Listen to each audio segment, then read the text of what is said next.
President of the Republican Women of Park Ridge, up here to lead us in the Pledge of Allegiance. Thank you, Susan.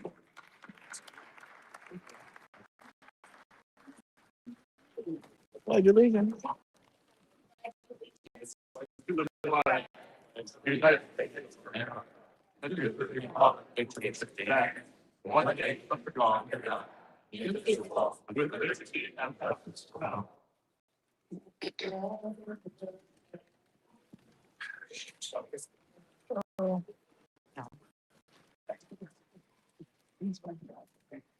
Okay. Good evening, everybody. Welcome to tonight's Republican Candidate Forum. For those of you who don't know me personally, my name is Bodo Jokic, and I'm the MAINE Township Republican Committee. It is great to see such a strong turnout tonight here in the historic district. We are all here because we care about the direction of our communities, our state, and our country. And we all know that the real change happens right here at the local level, as well as informed voters and committed candidates. So tonight's forum is an opportunity for our Republican candidates to share their vision and plans on how to bring common sense leadership and accountability back to government. Whether it's about protecting our taxpayers, supporting law enforcement, protecting commercial rights, or strengthening our economy, these are the values that unite us all and make our communities strong. I would like to take a moment to thank everybody who made this event possible, our volunteers, our candidates, and all of you for taking the time to be here. Now, to get things started, I'm proud to introduce tonight's moderator, my friend and yours truly, Sarah Fun.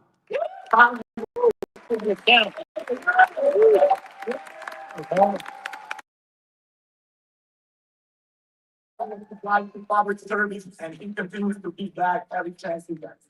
Sarah Fun, ladies and gentlemen. Thank you. All right. Thanks for coming, everyone.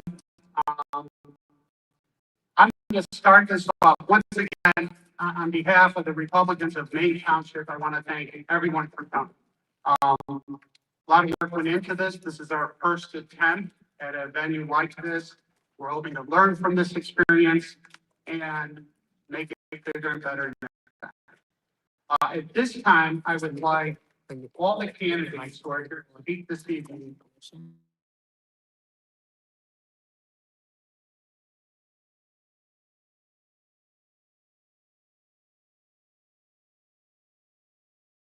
run, the commitment, the sacrifices you're making are not taken lightly. Thank you.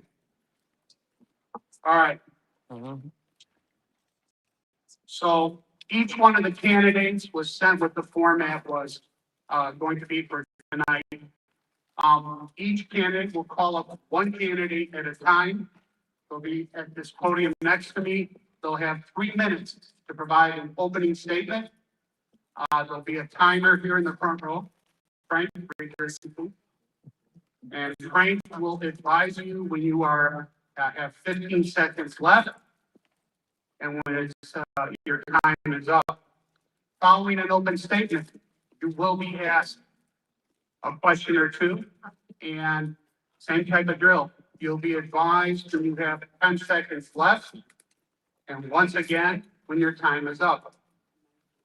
And lastly, you'll have 2 minutes to provide a closing statement. And that's up to you, what you want that message to be to the people who are here tonight. And you'll have, once again, 2 minutes, same drill, 15 seconds when that are remaining, you'll get assigned from Frank, as well as when time is up. Okay? All right. We have 28 candidates, so make yourself comfortable. We're first going to start with candidates for U.S. Senate. At this time, I would like to call Terry Pepperelli up to the podium.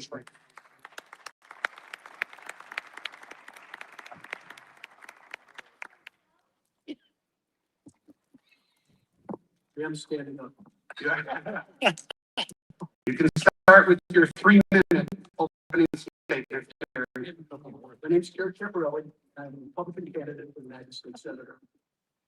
Illinois has not had a Republican senator in 8 years.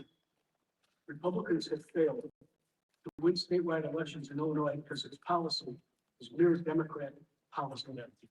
Democrats will always win that battle, as been proven here. Republican voters need a choice. As a fully committed conservative, I offer Republicans that choice. Qualified my candidates. I come from a very diverse background. I worked in international sports competition, management, and marketing for over 30 years. I'm probably the only candidate, honestly say, that I have worked with governmental agencies in both the former Soviet Union and the former communist. After that career, I owned and operated a vineyard in Argentina. Today, for the past 9 years, I've been teaching online geography at South Dakota State University. Geography, the subject has very, very many components to it. Cultural, economic, political, physical geography, religious geography. It's all the components needed for the United States Senate. Thank you. Thank you, Terry. Terry, what is your, if elected, what would be your top priority and what differentiates you from your opponent? I'll start off, I'm the most conservative candidate out there. So for my website, my priorities in no particular order are to make America strong economically, domestically,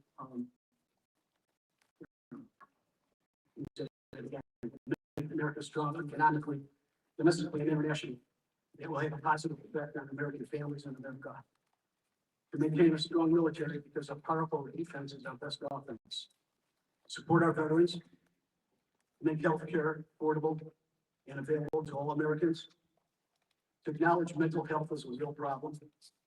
To support our police so we can fight crime and eliminate crime. To fight illegal entry into our country and maintain our borders. Continue our drug on drugs. And the whole Constitution of the United States. Lastly, foreign policy. This is something I think other candidates always miss. They never mention anything about foreign policy. We have a need to closely monitor the adversaries of the United States, particularly People's Republic of China, and the Soviet Union. They're very busy with expansion and influence around the world. And Washington seems to be ignoring this. We have to get on top of it. So just as, and I apologize if I didn't mention this, they have a minute to respond to each question. That was the longest minute. Thank you. Next question. What are your thoughts on the Second Amendment? Are you pro Second Amendment? And if so, why or why not? As a gun owner and a concealed license permit holder, I am completely for Second Amendment rights. So Americans can protect themselves. Your closing statement, 2 minutes. So politically, I was a public member of the Illinois Banking and Real Estate Board in 1997 to 1999. And I was also a board member of the Illinois International Court from the year 2000 to 2009. I chaired 3 committees, including Homeland Security. I have 4 college degrees, including a PhD in geography, which is why I teach geography now. I've been very fortunate to technically make it to all 7 continents and grow, and I've been in over 50 countries. I have the education, the experience, and the energy to take on this job. I hope that in consideration, endorsement of the MAINE Township, I ask you for all your votes come March 17th, 2006. Merry Christmas. Thank you, Terry.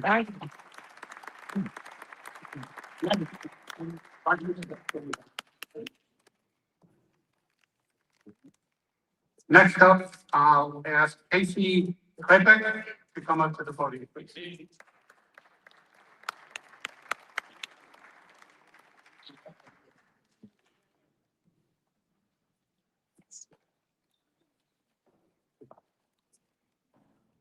Okay, Casey.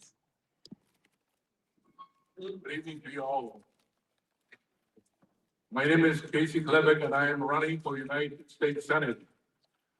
First of all, let me give you a quick bio of who I am. I am an immigrant. I came from Poland in 1967 and literally within 1 week when I graduated, I was on the plane to the United States. I finished college. I graduated with a degree in engineering and minor in computer sciences. I never worked in engineering. All my life was in IT. At the time, it was called teleprocessing. We established as a family a successful real estate business, and I prospered. And thank you, America, for giving me the opportunity to do this today and serve the country for free because I will not take the salary. Now, foremost, I would like to explain what my campaign logo is, which is Magna Mula, big money for us all. Magna stands for Make America Great a Nation again, and Mula, make U.S. loved again. Now, Magna is the national policy. Mula is the foreign policy. Now, what Magna stands for is for abolishing property taxes, abolishing IRS taxes, abolishing interest on the IRS funding, and then number 4, providing a tax credit for young generation, for those up to 23 and is married, up to 25, and then if you go to college as well, up to 25 at least. The same thing goes for the young businesses, up to 5 years tax credit, no taxes for young businesses. And then I'd like to also make sure that senior citizens, veterans, and disabled people have free prescription drugs. And then, as they say, I will work for you for free. We are publishing a newsletter for each of these pillars. We have up right now up to number 9 for December. You can pick it up at the lobby. What Mula stands for, I told you, is make the U.S. love again. And really what it means is we have to change our goodwill with the world. In order to win and overcome the breaks, we have to come to our initial principle that we had at some point, which is to sell our trust, our goodwill to the rest of the world. And this is, I think, critical to our well-being. We cannot prosper by having whatever worse. We must succumb. And we, the people, we must adhere to the America First principle and to the Constitution it stands for. Thank you very much.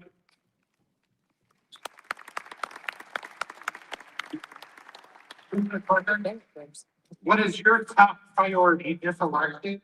And how does it differentiate your position, differentiate you from your opponents?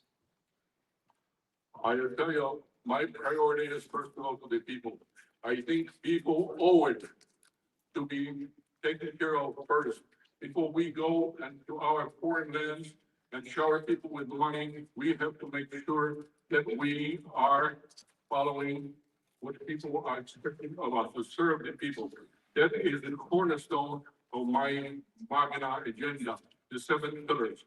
So my priority would be to set up committees and then, of course, prioritize legislature to make sure that all those are addressed, because this is all doable. Some people may think, no, it's a pipe dream. It is doable. Many countries in the world don't have property taxes. We do. We can overcome it, and people get to the winners in the game. Thank you.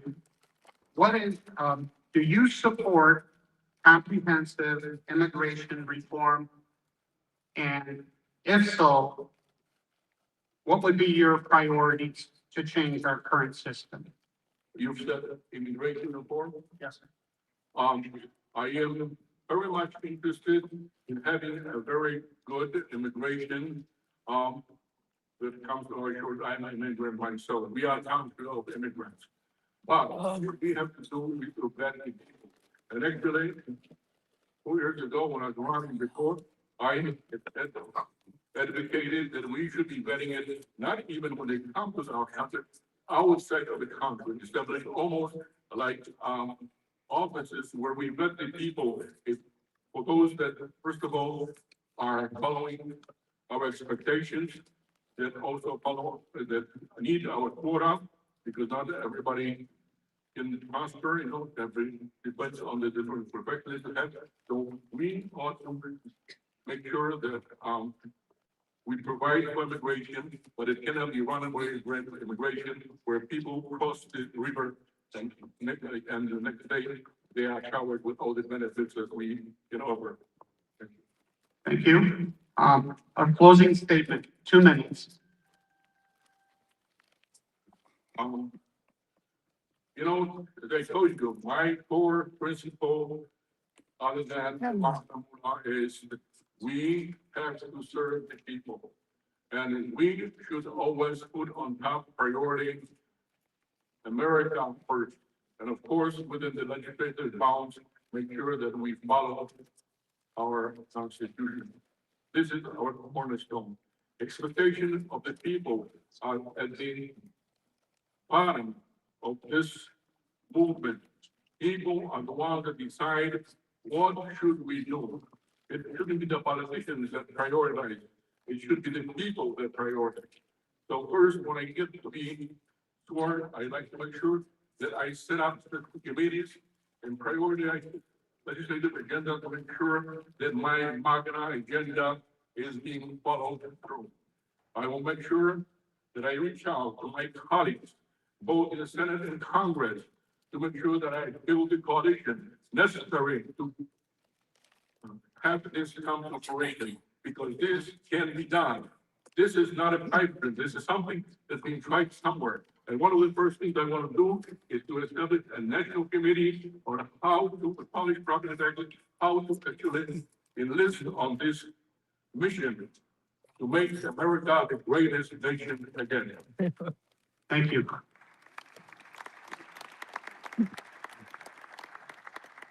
Watch your step.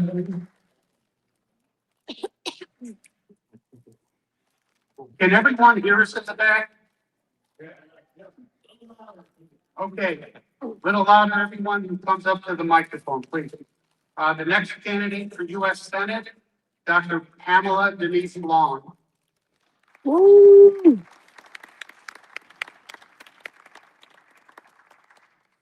Whenever you're ready, your 3 minutes, opening statement.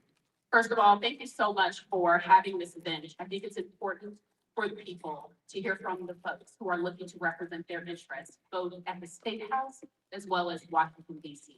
My name is Dr. Pamela Denise Long. I go by the one in the middle.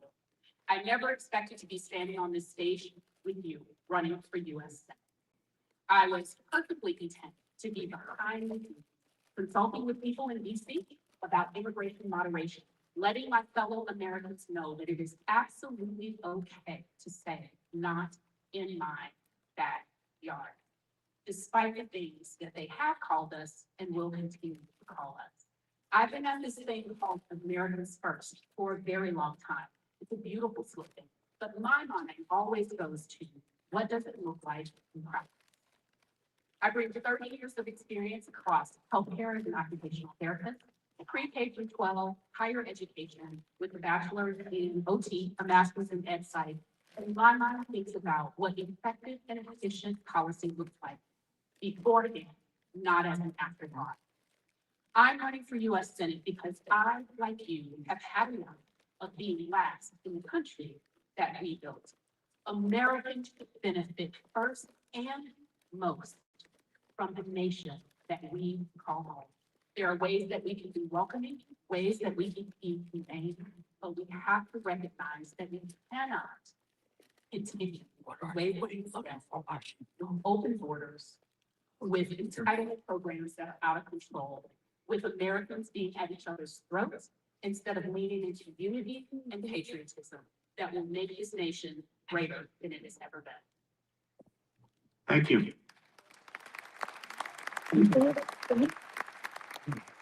Your question with 1 minute to respond. Do you support federal policies to expand charter schools and parental choice Why or why not? There is no doubt that our education system has failed our children of all races. Often, we like to talk about Hispanic children. No more than a third of them in the state of Illinois, reading, writing, and science at grade levels. Black students, even lower, and even white students, the highest level of which is about 50% in a particular category of content. I, however, think that when we, as the federal government, subsidize programs, a business, an industrial complex arises around it and raises the cost. I want to see us get back to the 4 R's, as I say, reading, writing, arithmetic, and respect. So, do I support parental choice? Absolutely. I think parents who choose to be more involved with teaching their children at homes, and educators not being expected to perform magic when students don't come to school with basic literacy and numeracy. Thank you. Second question, what differentiates you as a candidate for the office that you are seeking? So I shared before that I come with a variety of practical and professional experiences that I would have to regulate and provide insights about, as well as knowing who to invite to the table as thought leaders, as experienced people in the fields of health, education, labor, and pensions, which is one of the committees that I would like to serve on in the U.S. Senate. As I shared with you also, I've been thinking about, talking about, and activating on Americans First policy for quite some time now. There's an element of international relations that we don't often talk about, that I think I'm fully equipped to address, and it is this. The global south is one of the only areas in the world that has replacement birth rates at this time. And what is happening is we see that the BRICS nations are coming together, and many of those nations will seek to replace the United States as leaders in the world. We have to have a robust policy, people who can speak to those issues in a way that escapes some of the accusations that we know will happen when we take affirmative action to maintain our position. Thank you. Thank you. Hold on. Your closing statement. Oh, I can't believe that was the statement. Again, my name is Dr. Pamela Denise Long. I'm up here from Edwardsville, Illinois. It's about 4 hours south of here, because winning this seat in the blue state of Illinois is incredibly important for the future of the state, but also for our nation. And in order to win in this very blue state, there requires a certain chemistry, shall I say, right? That will be able to speak to disaffected Democrats, trust me, of which there are many. And I've had relationships with them. I've had conversations with them over the years about welcoming them to this Republican Party. I am also uniquely positioned to help us understand how to be welcoming to those people who have had enough and are ready to walk away. My name is Dr. Pamela Denise Long. I'm a mom who's had enough. I'm a writer, thinker, and problem solver. And I think we need more of that in the U.S. Senate, and I would appreciate your support. Thank you.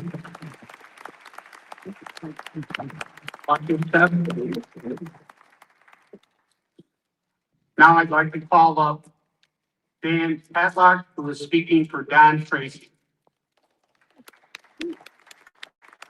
U.S. Senate candidate. Dan, your opening statement. Hi, everyone. Don sends his regrets that he can't be here. He has 8 grandchildren, and tonight 3 of them who attend the same school are in the Christmas pageant down in Springfield where he lives. And he had promised his daughter that he would go see them. So he has sent me in his place. I know I will leave a bit of a void, but I'll do my best. I met Don 15 years ago in 2010 when I was first running for Cook County Board of Review Commissioner. And at that time, Don was running for Lieutenant Governor. You may not remember, but back in 2010, you ran for Lieutenant Governor separately from the governor candidates. So whoever won that election was paired up with whoever won the governor's election. And I met Don on the campaign trail. Don was a very aggressive candidate. He traveled throughout the state, trying to get the message out for his campaign in that primary. And so I would see him over and over and over again, along with, I think that year there were 6 gubernatorial candidates running as well, and several Senate candidates, and of course, in Cook County, a bunch of candidates running there. And, you know, you wait to speak when you go to various events. And, during that waiting time, we sometimes talk to other candidates, and often I would talk to Don. And, you know, he was a guy who had been very successful, with his law practice, very successful in business. And, I was impressed, with his demeanor and his behavior, and, not an ounce of arrogance, just a real down-to-earth, kind, person who, enjoyed meeting people and talking to me. So, we made friends back then, and we've maintained that friendship, and that's why I'm here today to speak on his behalf. I'm grateful to Don because he's giving up, a year of his life and a significant amount of his savings to run for U.S. Senate. We need a good Senate candidate to pair up with a good gubernatorial candidate so that we can take the state back. A little bit about Don. He has been a partner in a law firm for the past 30 years. It is the oldest law firm in Illinois, and as a matter of fact, Abraham Lincoln used to work there. He's also general counsel for the family business Got Foods. He has a long record of service.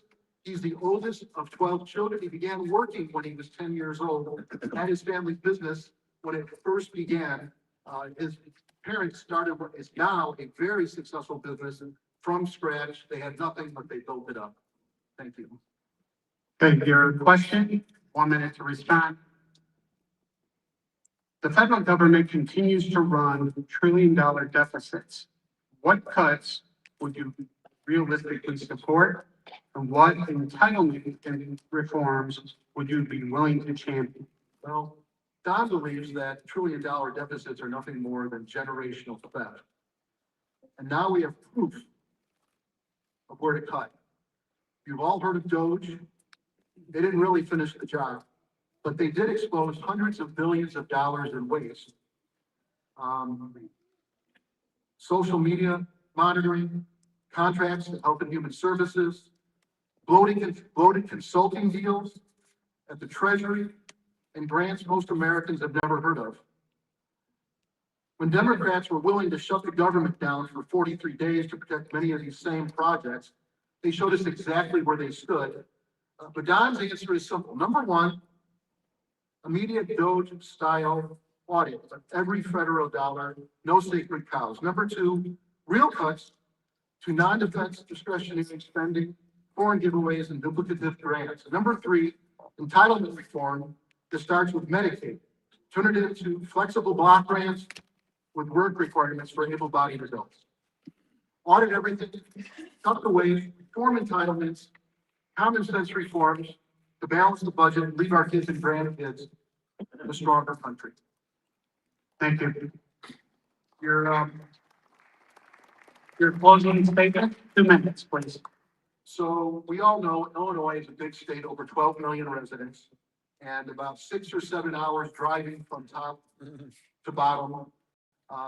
Don, just in this short amount of time that he's been a candidate, has already traveled back and forth many, many times. He's been a leader.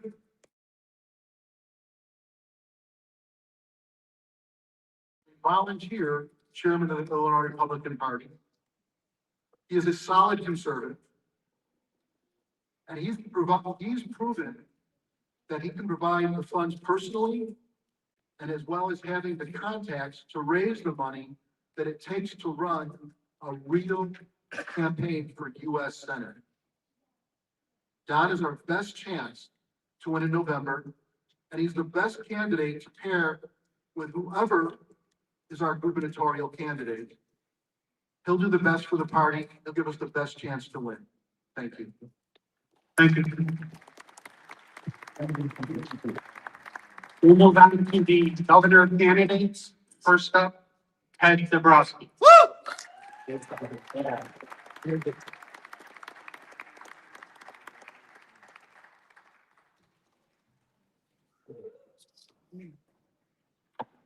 3 minutes with your opening statement. Please start.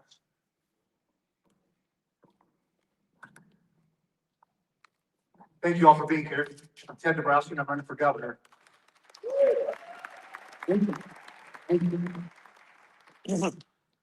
People ask me why I'm running for governor. I'll tell you this. Here's why. I believe Illinois should be a top 5 state in this country. We should be one of the best states for opportunity, for job growth, for education, for wage growth. There's no reason why Illinois is not competing with Tennessee, with Texas, with Florida, with North Carolina. Why aren't we competing with it? We have the best assets, some of the best assets in the country, right? We got the great land, we got the lake, we got the Chicago economic engine, we got the great universities. We've got so much, and most states would be jealous of what we have. And we've got it, but we're not a top 5 state. We're a bottom 5 state. You can see that in the job growth, you see that in the population loss. Right? We're one of 3 states in the country to shrink in the last decennium. And it really makes me sad. It really inspires me to fight for our great state. I'm going to tell you, the way I see it is this. I'm going to tell you the lens of my parents. My father stayed from communist Poland. And, it took me a long time to understand it. But he was a young kid, a 14-year-old, when he was there during the Warsaw Uprising. He took 3 bullets, one into his shin, one zipped his ear, and one hit his armpit. And, he lived such a tough life. He saw individual rights destroyed, economic freedom destroyed.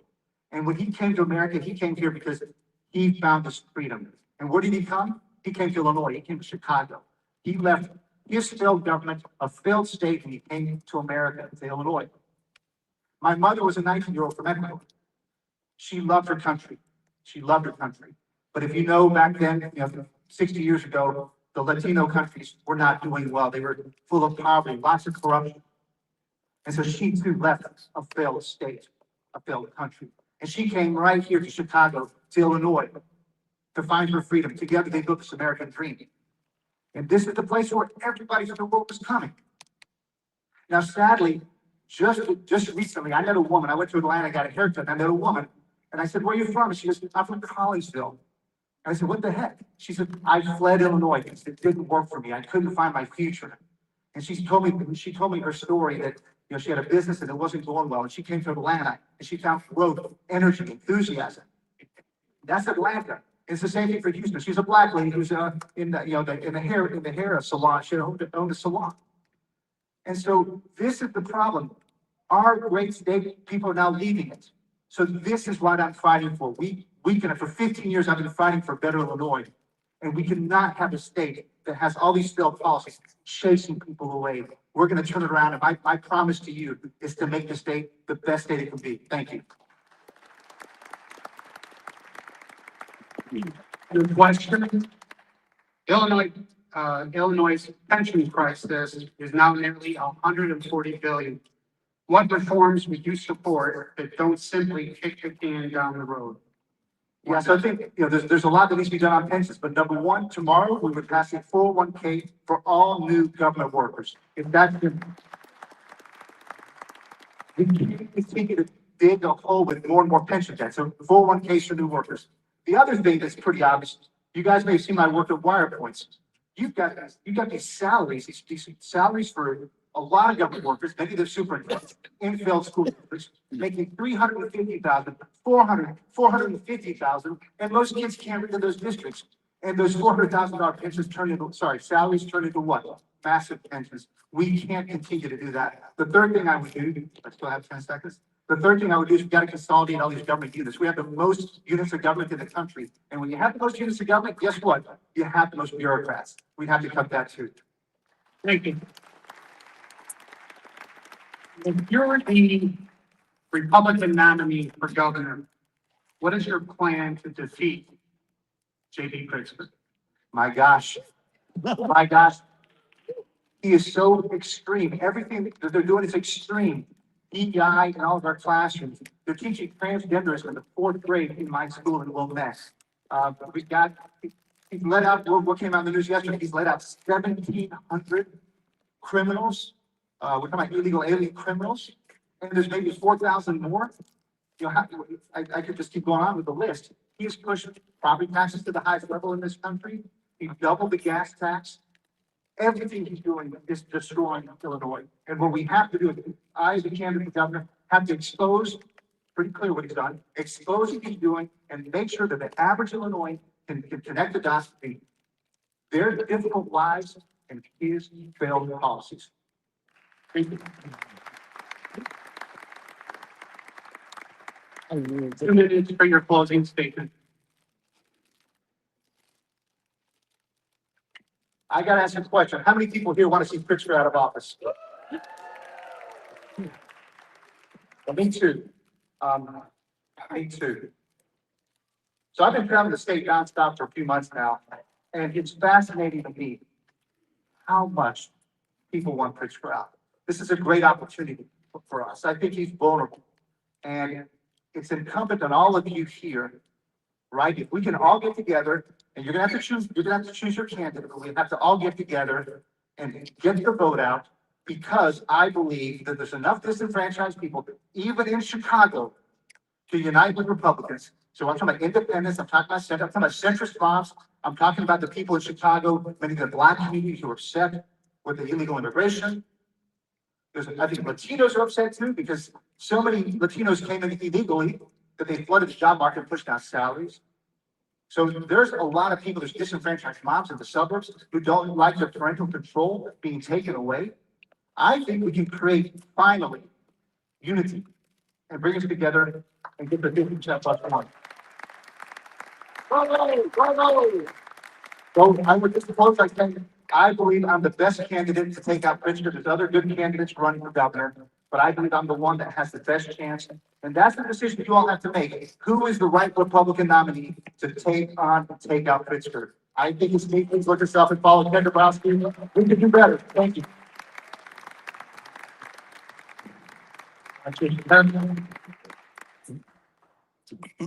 Next, Joseph Severino.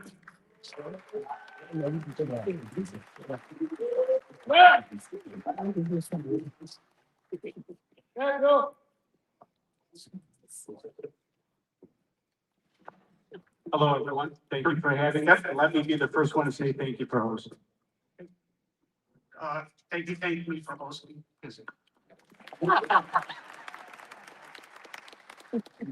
Give him an extra minute. No, I'm not. Only getting 3 minutes, Joe, whenever you give it to me. So I'm a father of 5. I grew up in Cicero, Illinois, literally fighting every day of my life.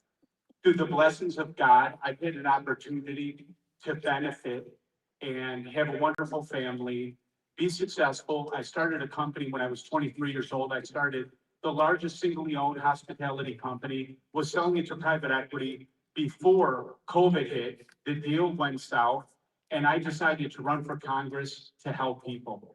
When I ran for Congress, I realized very quickly that these establishment Republicans, this uniparty that exists in Illinois, is antithetical to the will of the people. And I decided I decided that I was going to make it my mission to use my face and my voice to fight against all these culprits that want to incentivize their cronies or to profit themselves and actually do something for people. So I'm going to the top of the ticket with the loudest, boldest voice, with the most conservative values that are uncompromised to fight for our state. And we're going to do that by lowering taxes. We're going to repatriate our pension years that have left. Our pension plan includes bringing people that have already fled the state back. We're going to create incentives for them to come back to the southern end of the state. If they like the fair weather and the climate, we're bringing them back. They're going to be in the southern end of the state where they're not going to pay taxes. If they repatriate, no taxes. We want their dollars back in our revenue stream. We're going to cut the purse strings of Cook County and all these mismanaged, crime-ridden towns and municipalities that aren't keeping citizens safe. We're going to abolish the Safety Act. It's unconstitutional. We have the wherewithal, the sophistication, the image, biography, and experience to actually go against Pritzker and win in the general election. I disagree with Ted Dabrowski. He's not the best to win. He has the entire Republican Women's Organization managing his campaign. I'm here fighting for people. We no longer want consultants dictating what's going on in our primary. We want the people's voice to decide who should be going through. And that's why I'm running. We're going to bring safety, security, and reasonableness back to Illinois. Everyone's going to thrive. And I look forward to meeting everybody outside after this. Thank you. First question. And you touched on this a little bit, but I think maybe you could expand on it a little more. Illinois is losing population every year, with many families, citing taxes and crime, for their reasons. What specific policies will you implement in your first 100 days to make Illinois more competitive? Well, it's about inspiring businesses to come back. I've already sat with tech owners that are interested and will develop properties in the southern end of the state. Literally sat with them. What's happening is our southern end of the state is beholden to the tax base of the northern end of the state. We have to create a sustainable tax base, allowing them to thrive. We're going to do that by inspiring businesses through tax incentives. We're going to ensure that everybody has a seat at the table. When they feel there's competency in government, you create confidence for them to come to Illinois, and that's exactly what we plan on doing. Thank you. Next question. If you are the Republican nominee for governor, what is your plan to defeat J.B. Pritzker? It is about uniting, but it's about uniting under principle and standard, not populism. We're going to bring the best in the table, and Ted, I have a place for you as a policy expert. The long and short of it is this: we have to bring people together and know how to put their aces in their places, as they say. I said I grew up in Cicero, Illinois. I wound up graduating and becoming Harvard. I graduated from their OPM program, went from Cicero to Harvard, went to law school, did a lot of wonderful things. One thing that I've done is employ thousands of people. I grew my business, managed thousands. I know how to put the right people in the right place so we can be successful, and that's exactly what I intend on doing for Illinois. Thank you, Joe. Thank you. 2 minute closing statement. What everybody needs to understand is this election is about giving the voice back to the people. It's not the most popular and way to make friends when you're fighting both Republicans and Democrats and using your elbows to do so, to get to the front of the line so you can be their advocate. You want to be the shield and protect them from the arrows. That's exactly what I intend on doing. I have 5 children, beautiful wife, been married 24 years. The reality is we have to take the power away from the consultants and the corrupt cronyism that's occurring in Illinois, and actually be a voice of the people. I'm resonating throughout the state, whether it's, the black guy in the southern end of the state with a full grill in his mouth, or it's a 17-year-old new voter. You look at social media, I'm resonating with everybody. They want an authentic voice that shows people that they care and they believe that it's authentic to fight for them, and it's exactly what I intend on doing. So God bless you, Merry Christmas, and thank you for having me. Thank you.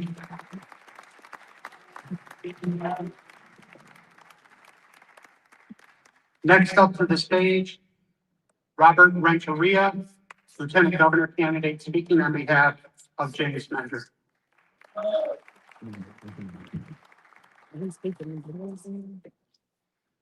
Your 3-minute opening statement, please.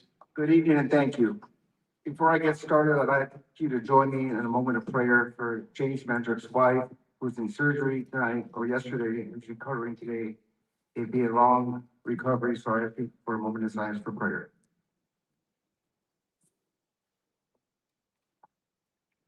Thank you.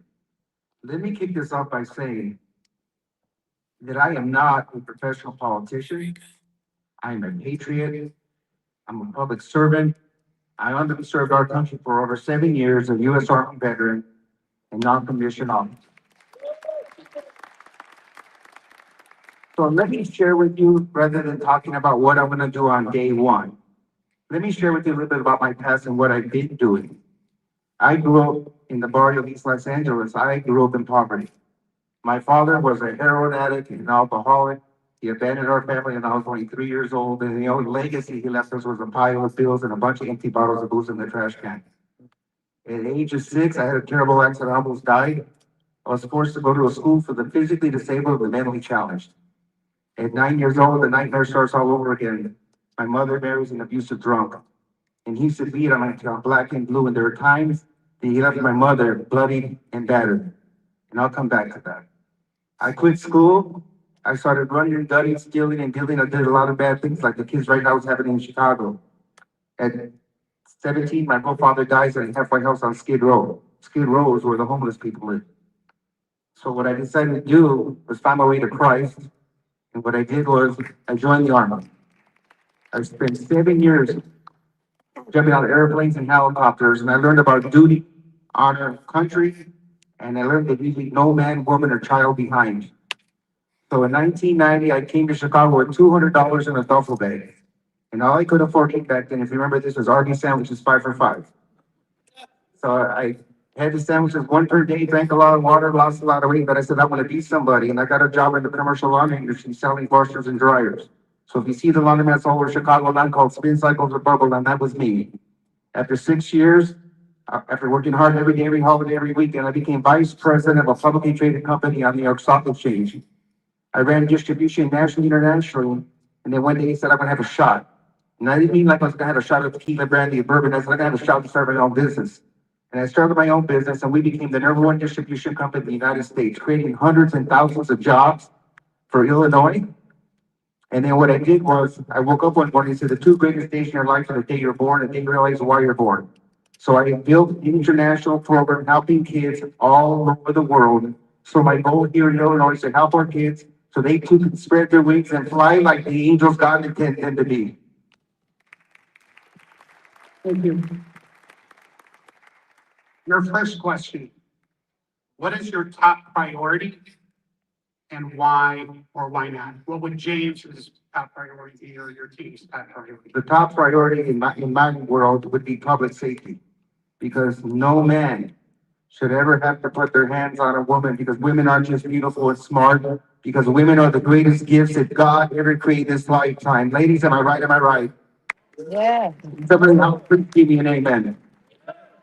Ladies and gentlemen, it's pretty simple. I've been a public servant for the last 20 years. Sheriff Mandrake has been public service for 30 years. That's 50 years of public service.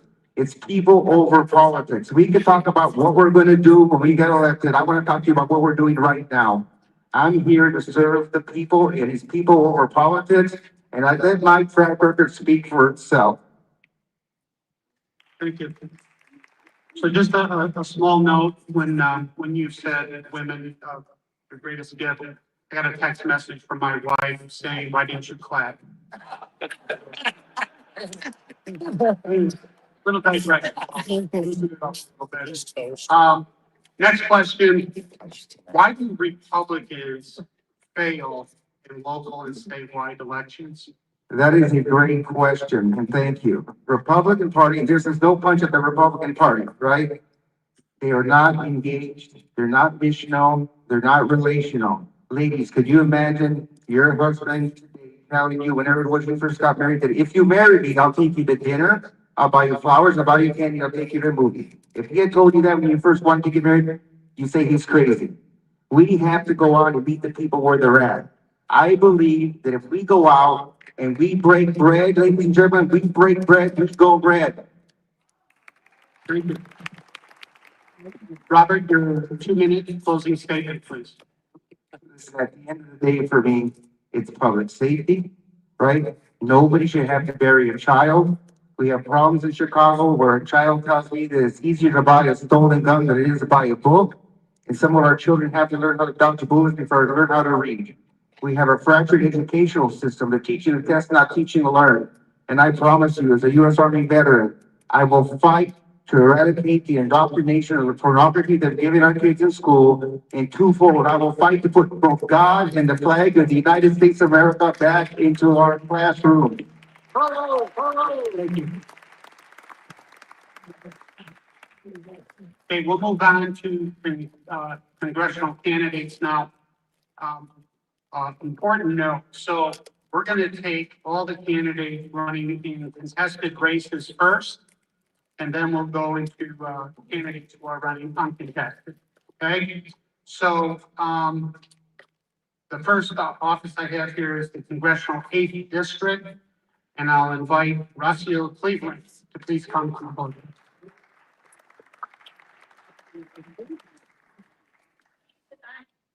You know what? I'm sorry. Can you go back? It's the 9th district. I made a mistake. I'm sorry. Yes. No. She called the 8. She's the nice. I meant to say. Oh, you want to eat? Please, yes, I'm sorry. Oh, boy, we only got 20 more candidates left. All Pizza. right. First, I'll ask Jennifer Davis to come up to the podium, please, for the 8th congressional district.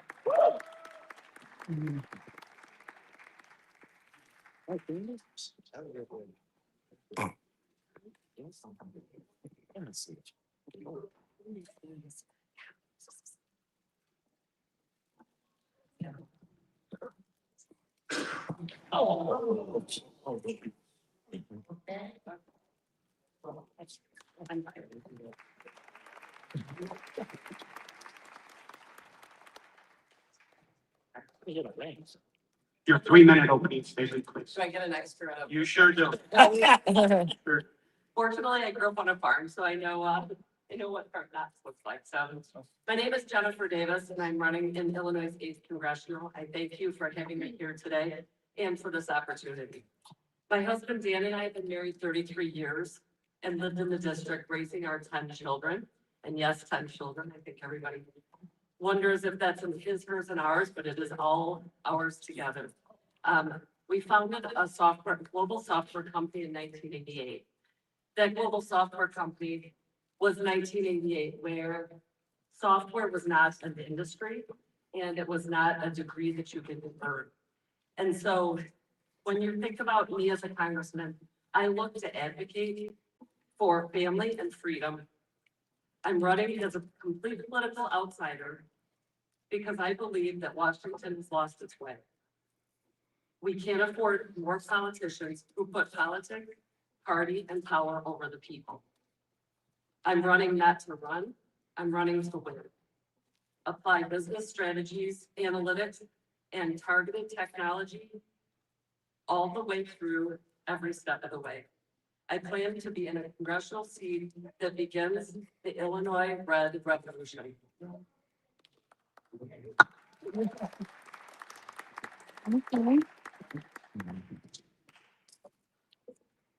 my God.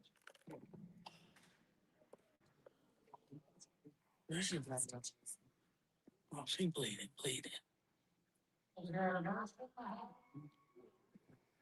It's alcohol. Oh.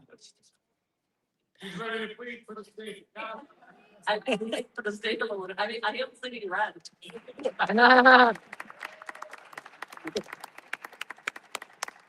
That's all right, you tough. It's okay. Okay. So we'll, first question. Do you support federal policies to expand charter schools and parental choice? Absolutely. As a mom of 10, I know what it takes to put our children's education on the map. And I know that parents know exactly what their kids need and and that is why I think we need to expand charter schools. I think that is why we need to give the parents the ability to control their kids' education. Education, they are the first educators and the most important educators for their children. And we want them to be the ones in the driver's seat to determine the path for their families. Thank you. Next question. What professional experiences can you share that will help address the challenges facing the office that you are seeking? My time running Davis Ware allowed me to see entrepreneurial businesses grow and thrive. I saw companies learn how to take their bootstrap like we did throughout our entire time owning our business. As I think about my opportunity in this seat, I plan to bring my technology background to the US House In our House and congressional offices, there is only 8 members of Congress who have technology background. And I know as we look forward into the future, technology is going to drive AI. It is going to drive, or AI technology is going to drive what happens next. Bitcoin and cryptocurrency and all of those things are so important for us to be able to make sure that we are the leaders as we look forward into the next generation. Excellent. Your 2-minute closing statement, please. Sorry, I'm thinking I'm gonna bleed red. I literally keep thinking that. Sorry. I am the right candidate to win in the general. And when we look at this seat, this is an open seat. Raja has left this seat open for us to win. And when we look at the district and do a strategic analysis of the district, we know that 37% of the voters in this district are independent voters. And what that tells us is that we as Republicans can bring along the independent voter to the opportunity for this district. And that is what I intend to do. When we look at the general, we look at a general of apathetic voters. And one of the questions that often comes up is, how do you get people to come out and vote? I look at this opportunity as an opportunity to put United back into United States by inviting people not only to the dance, but inviting them to dance. And that's what I plan to do. My name is Jennifer Davis, and I'm running for Congress in Illinois State. Yeah! Yeah! Next up to the podium, Mark Rice.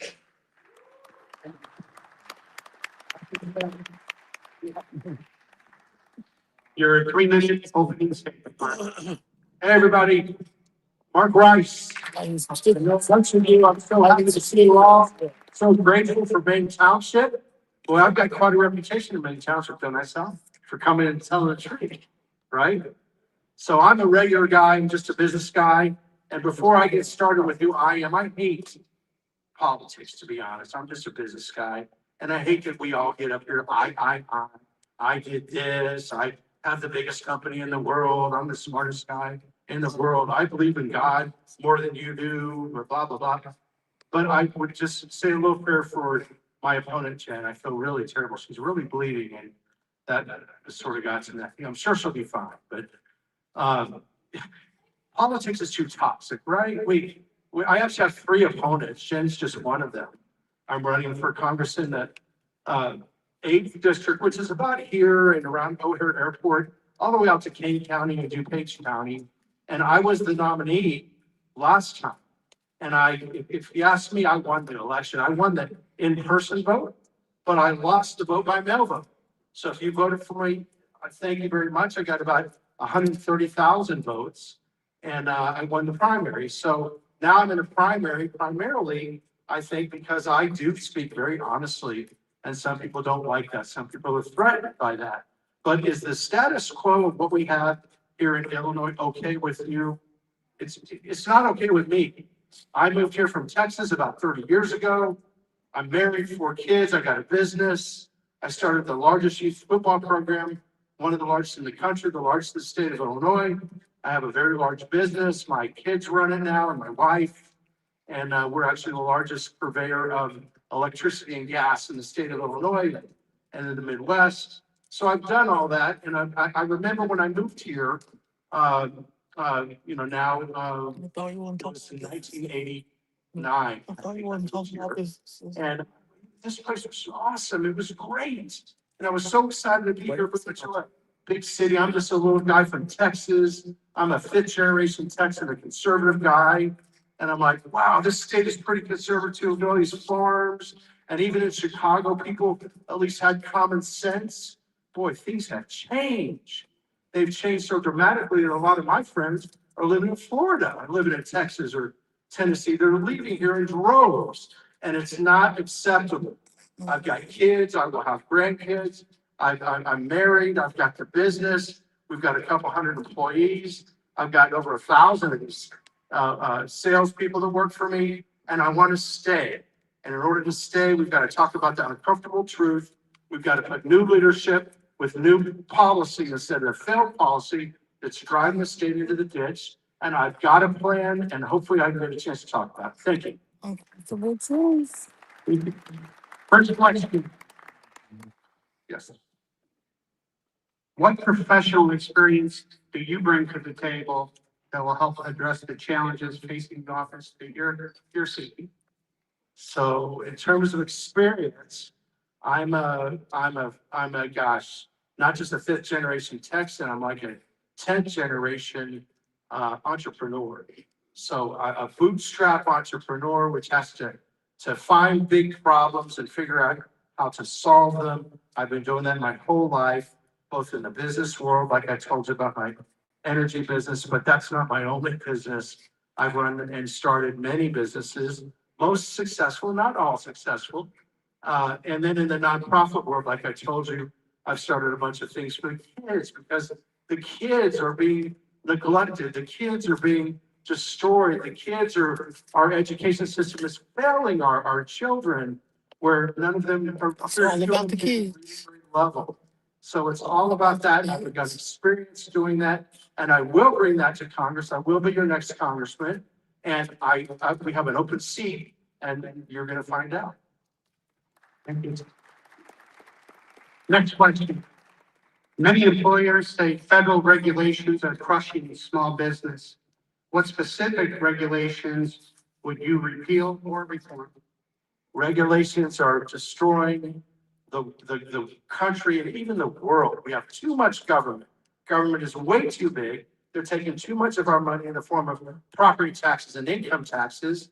And there are a lot of areas that we can cut. I was pretty famous for talking to Raja. We debated. He actually left the debate. And one of the things, hey, I didn't see you guys. Hey, Danielle, how are you? And I told him, we're going to get rid of the Department of Education. We're just going to get rid of it.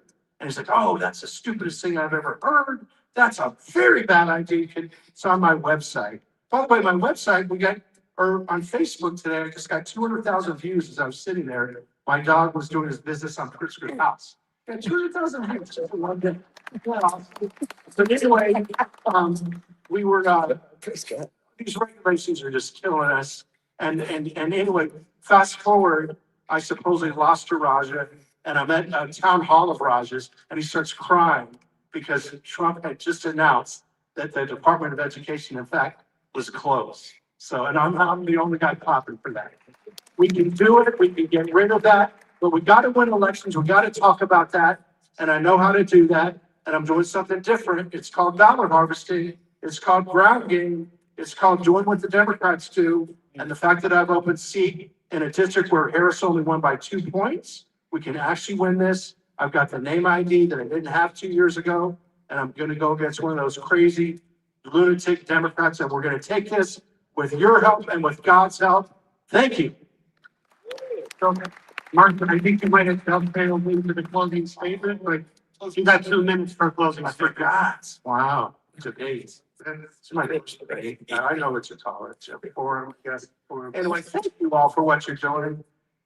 I raised my family in Glencoe in the North Shore, and here I am, a guy from Texas with my Texas flag, and not just voting Democrat. My first interface with Democrat, voting Republican, excuse me, never voted for a Democrat my whole life, and I'm a real staunch conservative, and that made me automatically an outlier in the north suburbs and in Chicago, for that matter. But I'm a Jewish guy from Texas. I grew up fighting just because of my religion. So, the arrows, it just means we're over the target. We've got such big problems in Illinois, and we do need to change this so dramatically. We need to take our state back, and if we don't, we're all going to be in re-education camps or something. I mean, it's lunacy what we've got in terms of Pritzker and Johnson and all the craziness and the people in Congress. I knew when I ran for Congress in the 8th district that Raja had $20 million. So my race was the most expensive race in the entire state last time. And now this time I knew that Raja was going to take some of that money and very likely going to run for Durbin's seat, which is exactly what's happened. So now I have an open seat. Do you guys know that 97% of the time an incumbent wins, Republican or Democrat? So that meant I had a 3% chance. I still worked my tail off and I still think I won. Because we were right. We have all these 80-20 issues. We're right on all the issues. But in any event, now Roz is gone, so we have a real chance to flip this seat. Again, the 8th district, I guarantee you, nobody in this audience knows. Harris won, even with all the vote by mail and all the nonsense. Harris beat Trump by 2%. That's it, 2%. That's really nothing. It's a purple district. It can be won. And when I ran against Roger, he spent millions against me. I didn't have the money. I didn't have the name ID. He did. Things have flipped around. And I'm telling you, we can take this thing. Thank you very much. Thank you. Now we'll get to the congressional 9th district. I'll invite Rocio Cleveland.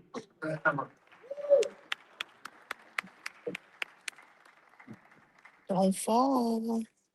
I gotta make sure they hold her hand. They gonna hold it. They should. Oh, Your 3-minute opening statement.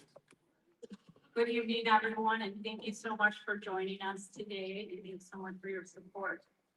I'd like to start by sharing that I've been an educator for several years. In particular, working with children with special needs.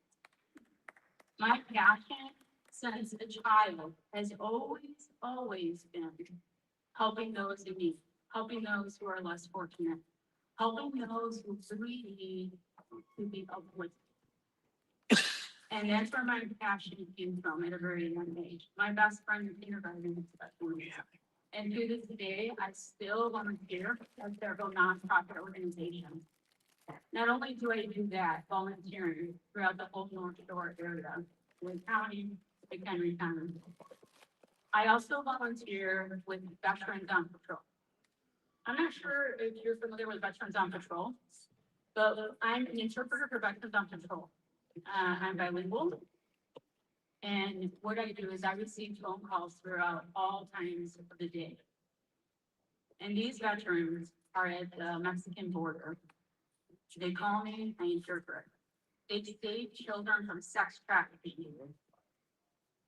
But not only are they saving children, they're saving women like myself. And that's what really ignites me. It ignites me to keep rescuing people. And I believe that if we all help in some way, helping children who are being trafficked, I believe it will be so prosperous. I believe it will save lives and it will save generations. I believe that we must put an end to all forms of trafficking. Human trafficking, sex trafficking, organ trafficking. And just like here in Chicago, there are more hotels where women who are immigrants are being held hostage in hotels. And guess what is happening to them? They are renting their rooms. Their rooms are being rented. And they are prisoners in these hotels. And that's what Pritzker does. That's what Pritzker doesn't talk about. That's what he doesn't reveal to all the individuals like us. And I think we need to shed light on that, and we need to say no more. I also want to add that I also ran for Wakanda School Board. And unfortunately, even people that call themselves so-called Republicans were censored. I volunteer for Moms for America. And so the chairwoman for Moms for Liberty tried to censor me on Facebook. And I strongly feel that as Republicans, we need to unite when it comes to children. It can't be about you, it can't be about me, no, it's about the children. Your first question. Pro-life, pro-choice. What's your position and why?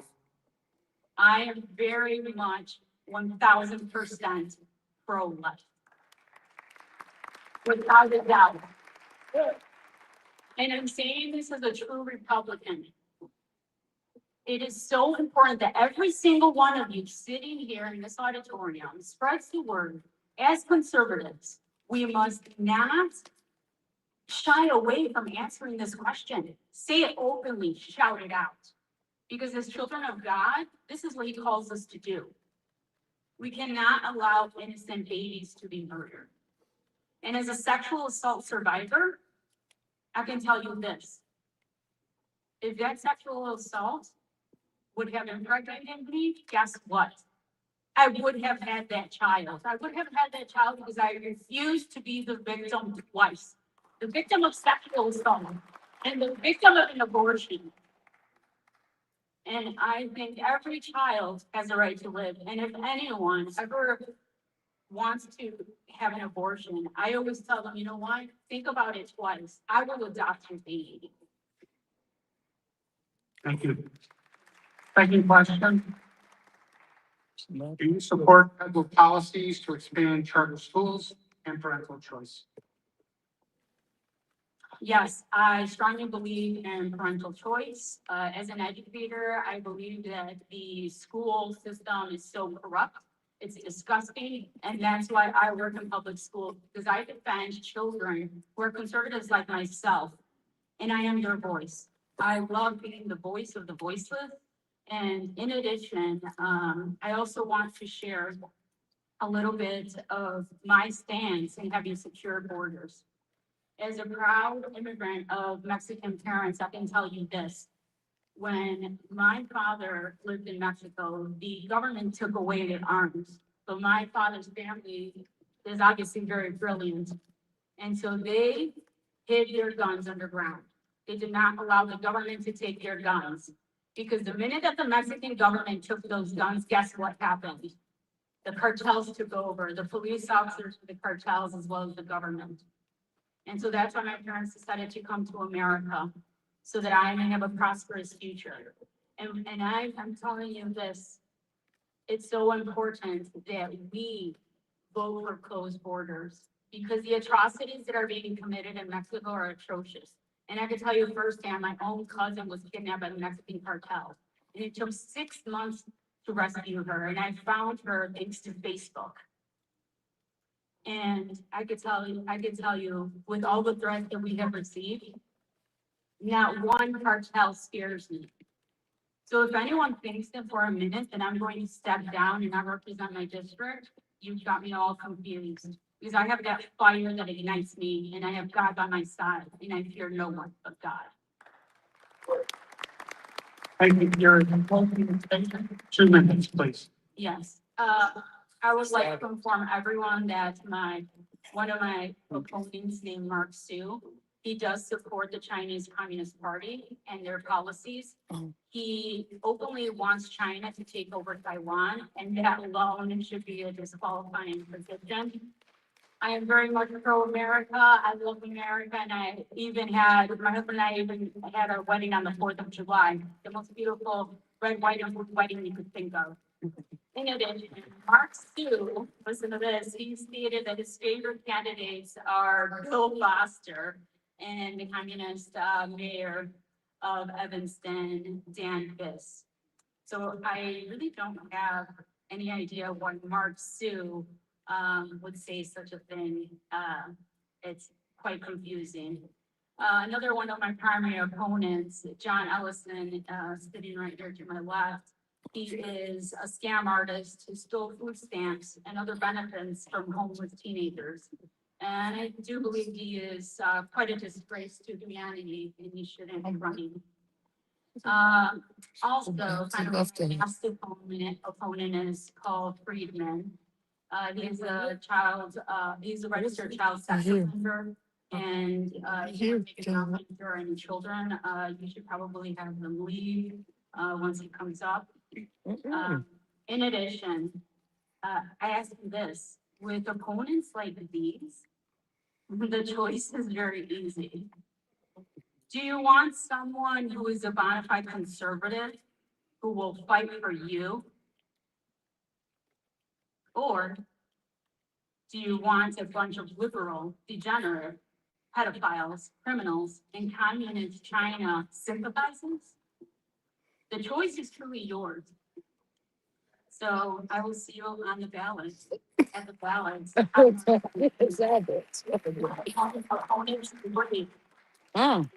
Okay, Watch your step. okay. John Ellison,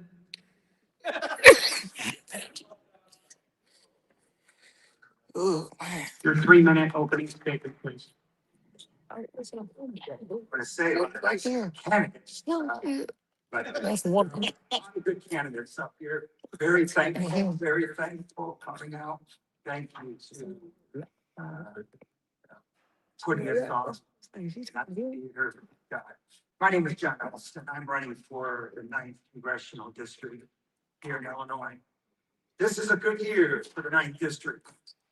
On November 3rd, I believe there's going to be probably 3 candidates. There's an independent, Democrat, and a Republican. The good thing is, 2 of those, an independent is a Democrat, a socialist Democrat also.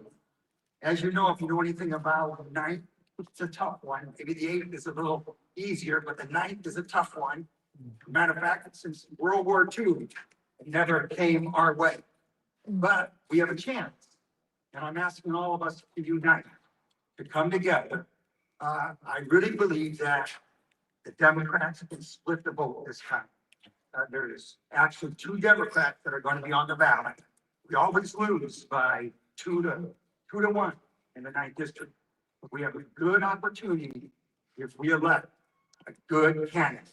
I believe I could be that candidate for you. I'm asking for your vote. We're very thankful for the opportunity to gather together.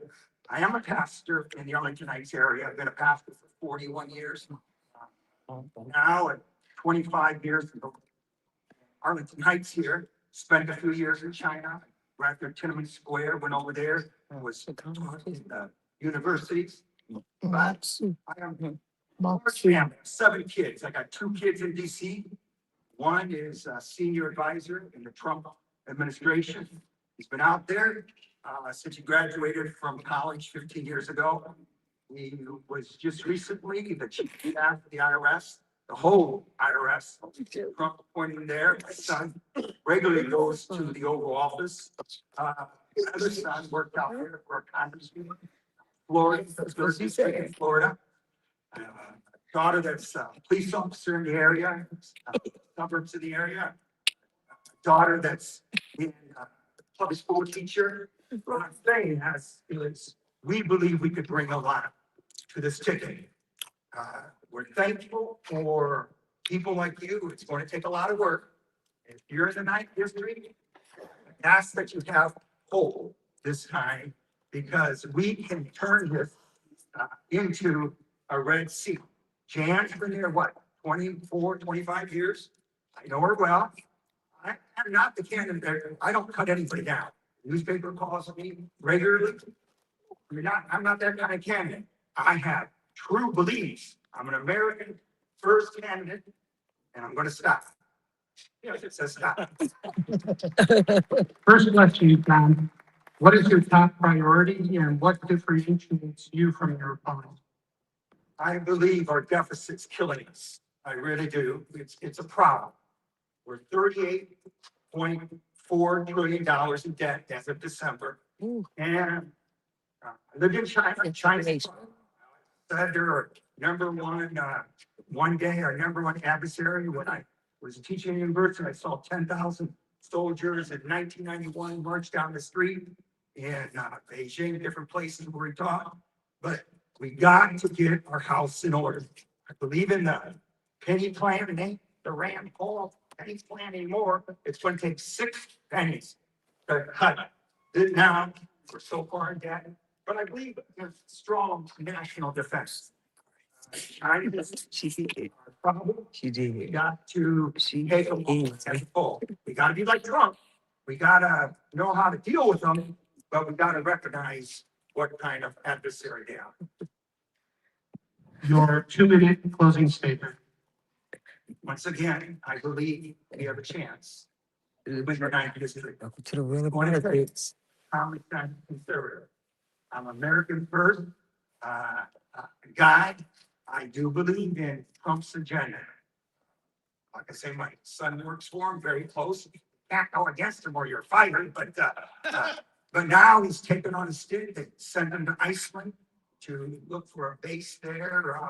There's things going on. Now this last week, senior advisor to commerce. But here's what I said. We have a chance to take this district. I want to get excited about it because usually it's hard to win this district. And I think if we have a good candidate, and I want to be that good candidate for the people, we serve in our church. We're 70% Democrat, our church, 30% Republican, but we get along. I love everybody. I go to the prisons regularly. I go to the hospitals regularly. I bury more people than I wish to live to, married a lot. I've seen it all in 41 years of ministry. I believe I could bring that experience to Washington. Everyone doesn't have to be an attorney to go to Washington to represent you in Congress. There's other good fields. Back in the old days, there was a farmer, there was this, but I really believe that we have a chance. So I ask you for your support. I'm not what that lady said. She don't know the whole story. I don't cut people down. I won't. It's not my nature. It's not, I can't do that. I believe it's not. She's up on hill. So I want to treat everybody with respect. So with that being said. So she's up on hill. Just And not with saying. convictions. She should just pass it away. Believe that If he wouldn't tell that, I even know. we're going to keep our country strong. He did it. If we're going to leave it to the next generation, the way that all of us want it. Thank you. Next up to the podium, Art Shu. Oh, that's Bark Sue. We'll take that as a no. Moving on, Bark Sue left. Bark Sue said, I go out there. Illinois Attorney General, Bob, you're ready. Okay. The podium. Bob. Bark Sue said, I'm out of here.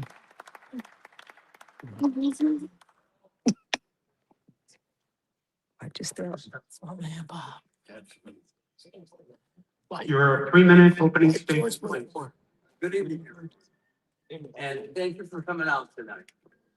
You know, first of all, I'm not gonna talk about winning, losing, or who I am. Many of you know me, the last name is Fioretti. Fioretti means little flower.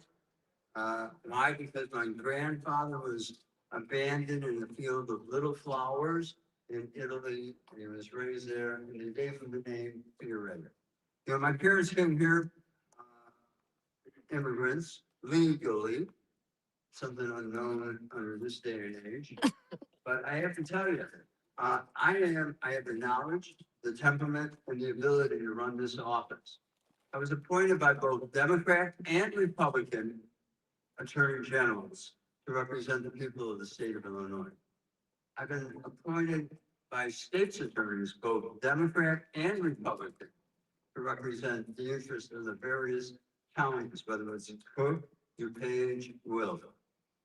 I've traveled this county, this state, I see what happens, and I see the decline. You know, I keep hearing that we can get some of the best candidates together, and they can get out there. Well, we may have the best candidates, and we may have the best numbers, but I'm gonna tell you, if we don't get out and vote, we don't win. And that's what the key is. And we have to get everybody registered.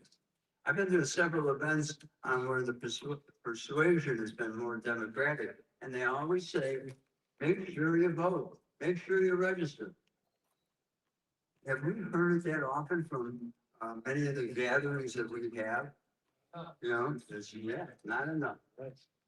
You know, we need everybody to make sure that they register, they get out and vote, and do what's right. You know, I have the ability to run this office.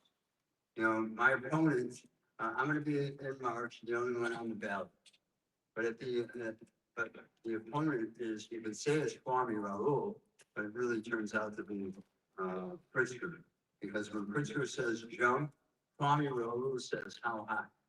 With your help, though, we can defeat that. And we can be a check and balances here, because I need your vote, I need your support. Thank you. Your first question. With gun violence at alarmingly high levels in communities across the state, what specific He said criminal get up justice over here. reforms would you prioritize as Attorney General? Fast. I think there's, everybody has seen what the Safety Act has done in the state of Illinois. Look at the young woman who was almost burned to death on the blue line. We need to stop the revolving door. We need to make changes. So in the Safety Act, should not repeal it completely and start all over. We're not gonna be social justice warriors.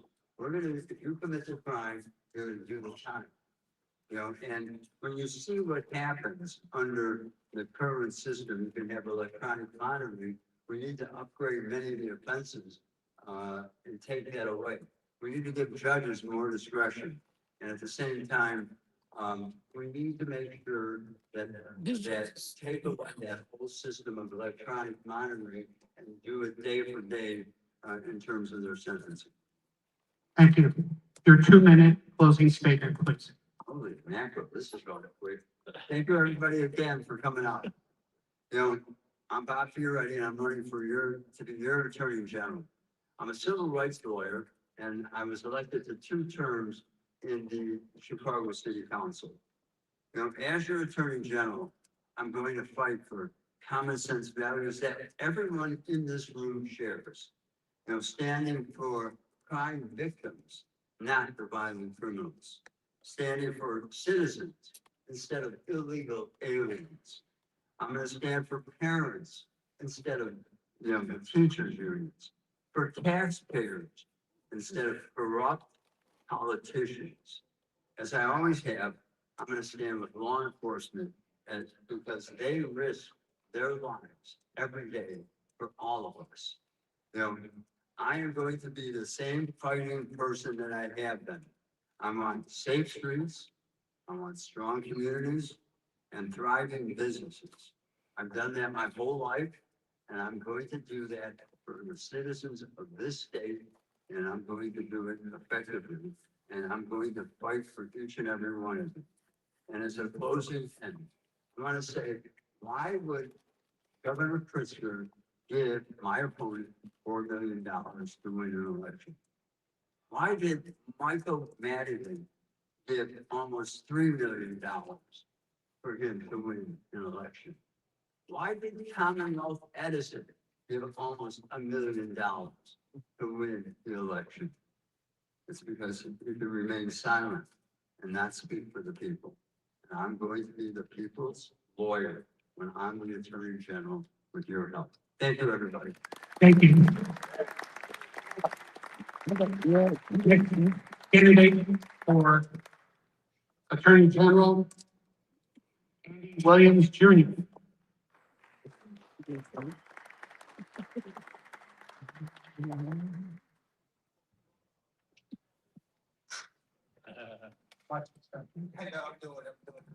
Good evening, everybody. Your 3-minute opening statement. My name is Andy. My name is Andy Williams Jr., the People's Advocate. And I'm running for Attorney General. And currently, because the gig ain't up yet, my name is not on the ballot. But one thing we know about Illinois is that it was rooted on corruption. And I found out that Illinois never, ever got admitted to the union. So imagine them saying, I didn't get the signature, and they never even got the signature. Because that's how corrupt the foundation. And for all my biblical scholars, we know nothing good can come from a bad seed. So I'm the first non-attorney running for Attorney General. And my background speaks for itself. I've sued Pritzker 3 times, lawsuits against Kwame Raoul as a non-attorney, sued the IRS and won, had a RICO suit, 22 defendants in the state of Illinois, went up against judges, prosecutors several times. And you can't win in this state until we start holding the elected officials accountable to the 1789 Oath Act. As the Attorney General or as the People's Advocate or what I do every single day, all day, I will continue to be an advocate of the people for the people because I'm one of the people. Mhm. Thank you. Question? The Attorney General is often referred to as the people's lawyer, as you used in your opening. How do you interpret this role, and how would you balance the duties of providing counsel in the state government with the responsibility of advocating for the general public's interest? So, as the people's advocate and the role of the Attorney General, the first and foremost, most important, is we the people. And you can just look at the Illinois Constitution and see who created it. We the people. We're the ones that created it. So the first and foremost will always be to the people. Second, the Attorney General's office is nonpartisan. So that means the people. Because our rights are not dignified by which party we represent. Because that's part of the problem right now. We're doing party politics instead of people rights. The third thing is, as the Attorney General, I have the ability to not represent the state. And I can assure you, there's a lot of things that the state of Illinois is doing that they don't need representation. They need incarceration. Thank you. Mhm. Your 2-minute closing statement, please. Can I do a song, y'all? Listen, a lot of y'all are knowing me right now. And I am who I say I am. I'm formerly incarcerated, but it took 30 years for me to get to where I'm at today. To not only be on this stage, but to be a representative of the people. The Attorney General, he can win the primary, but it's a statewide race. And we've not won a statewide race in the last 10 years. And the reason why, because the people are tired and fed up with politics. We're tired of it. We want real people with real solutions. I have a ministry, so I actually minister to the people in prison and the people that are out of prison. Because there's people in this room right now that are in bondage without bars. Our mindset has to change. We have to change our heart.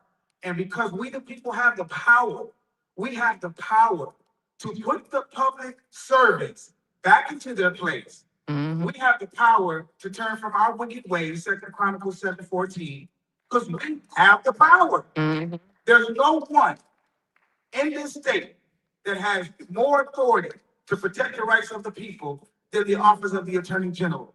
And if you think I'm gonna wait till March 17th or November 3rd to protect the rights of the people, I'm not the candidate. I will continue to be who I am. Thank you.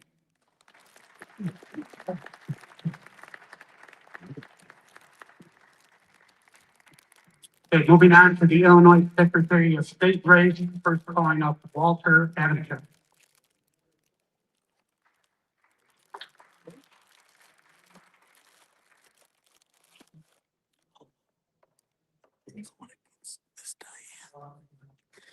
Oh.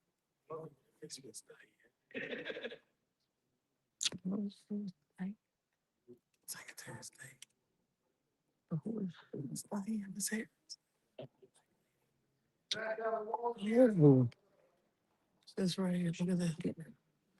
Look how he coming up there. He's gonna guess. He's gonna guess. Look at that.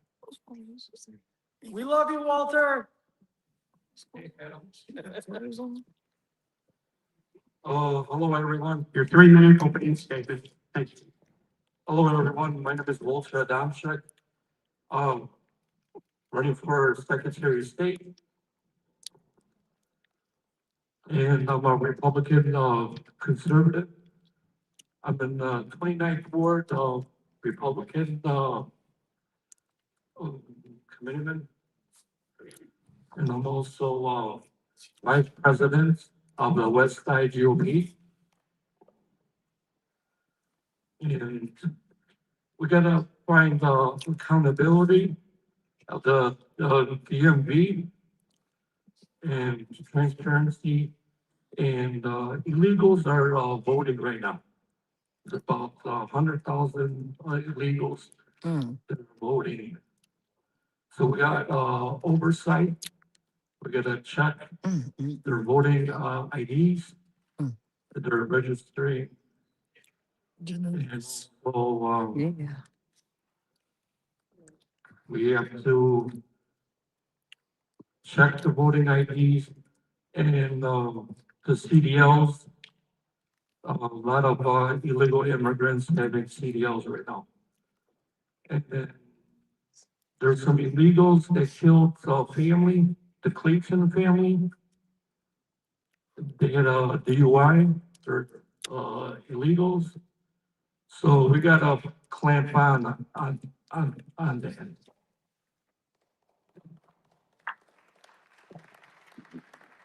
I'm also pro-life, Okay. pro-gun, concealed carry holder. Hmm. So you gotta exercise your Second Amendment, because, you won't even have your First Amendment. So everybody should exercise their Second Amendment. First. Then we have to clean out the voting rolls. I want to bring Donald Trump to Chicago and to Illinois.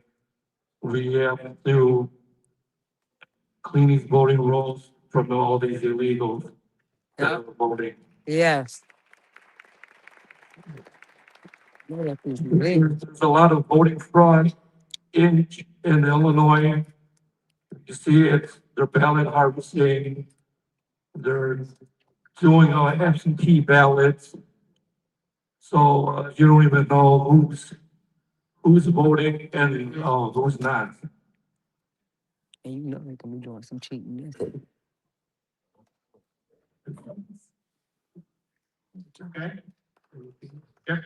And then, your 2-minute closing statement, please. Uh, We didn't ask them a question.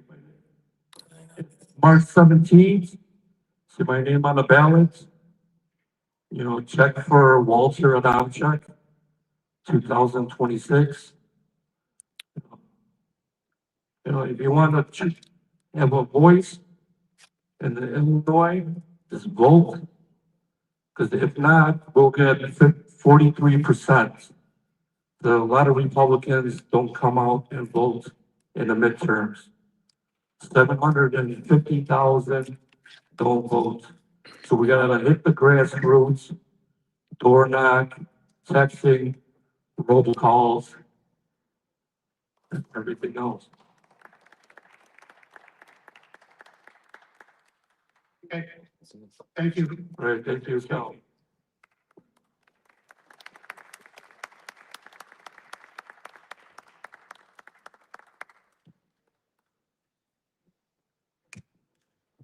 Diane Harris. Secretary of State.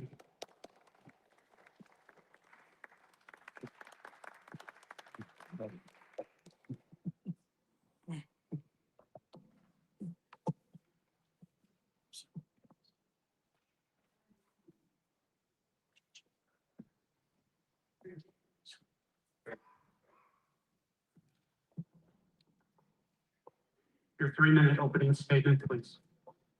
Okay, thank you, to the Maine Township Republicans for the opportunity to speak here tonight. Mark says that we shouldn't talk about I or this and that, but I'm going to talk about me because you don't know me. And I want you to know me so that you know that I'm qualified to be your next Secretary of State. Again, my name is Diane Harris, and I'm a social conservative. Speak louder. I'm a social conservative, a Baptist mom of 3, 1 dog. I am a proud pro-life supporter, pro-Second Amendment, pro-business, candidate who stands firmly for faith, family, and freedom, and will apply those conservative principles as your constitutional officer. As a retired liability representative, I've built many professional relationships throughout the utility industry. I have a bachelor's of science in management and a current small business owner and elected 23rd precinct committeeman for the 7th term. I've knocked on many doors and supported many conservative candidates. Currently, I'm serving as the vice chair of the Joliet Township Republican Organization, and I've recruited conservative candidates, and some of them have won. I was elected as a trustee to the Joliet Junior College and have served on the Joliet Public Library since 2016 as their treasurer. I currently hold the role, I hold the role of treasurer. And as you know, the Secretary of State is the chief librarian of the state of Illinois. Therefore, I would be comfortable in this position. I'm not interested in moving into any other seat. I'm not going to run for governor. Someone has already asked me to do so. No, I am going to be your next constitutional officer till I retire. I'm also an at-large board member for the Cathedral Area Preservation Association, which is a National Historic District. I'm a member of the Joliet Chamber of Commerce, along with many other boards and community organizations that I proudly serve. Because the DMV is a people-serving branch of government, I have experience. So I pledge as your constitutional officer to protect voters' data, deliver faster and fairer services by working with all government agencies. I will safeguard taxpayer dollars from wasteful spending by reviewing the $88.5 million spending budget for waste and fraud and restore true transparency across DMV operations for every Illinois. Thank you. So what would be your top priority, and why? Well, my top priority first is to release and share all of the information to the federal government agencies that were requesting red light enforcement. I believe in sharing, we need to take a look. I believe in sharing information throughout the government. That's the way to get things done. Take a look at the feasibility of implementing drive-up stations at the deserts DMV, and also kiosks inside the libraries. And then again, review the $88.5 million spending budget to see where there's waste and try to implement discounts to seniors who are also the most vulnerable. Thank you. Your 2-minute closing statement, please. Okay, because the DMV is a people-serving branch of government, I have the experience. So I pledge as your constitutional officer to protect voter data, deliver faster, fair service by working with all governmental agencies. I will safeguard taxpayer dollars from wasteful spending.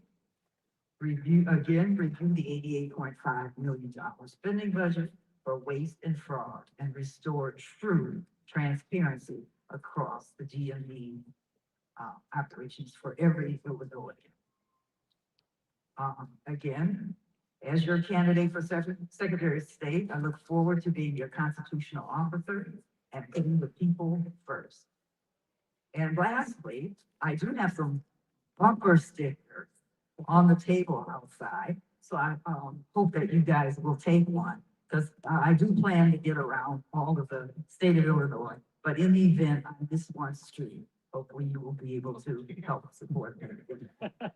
So again, Tanya here, candidate for Secretary of State. Thank you.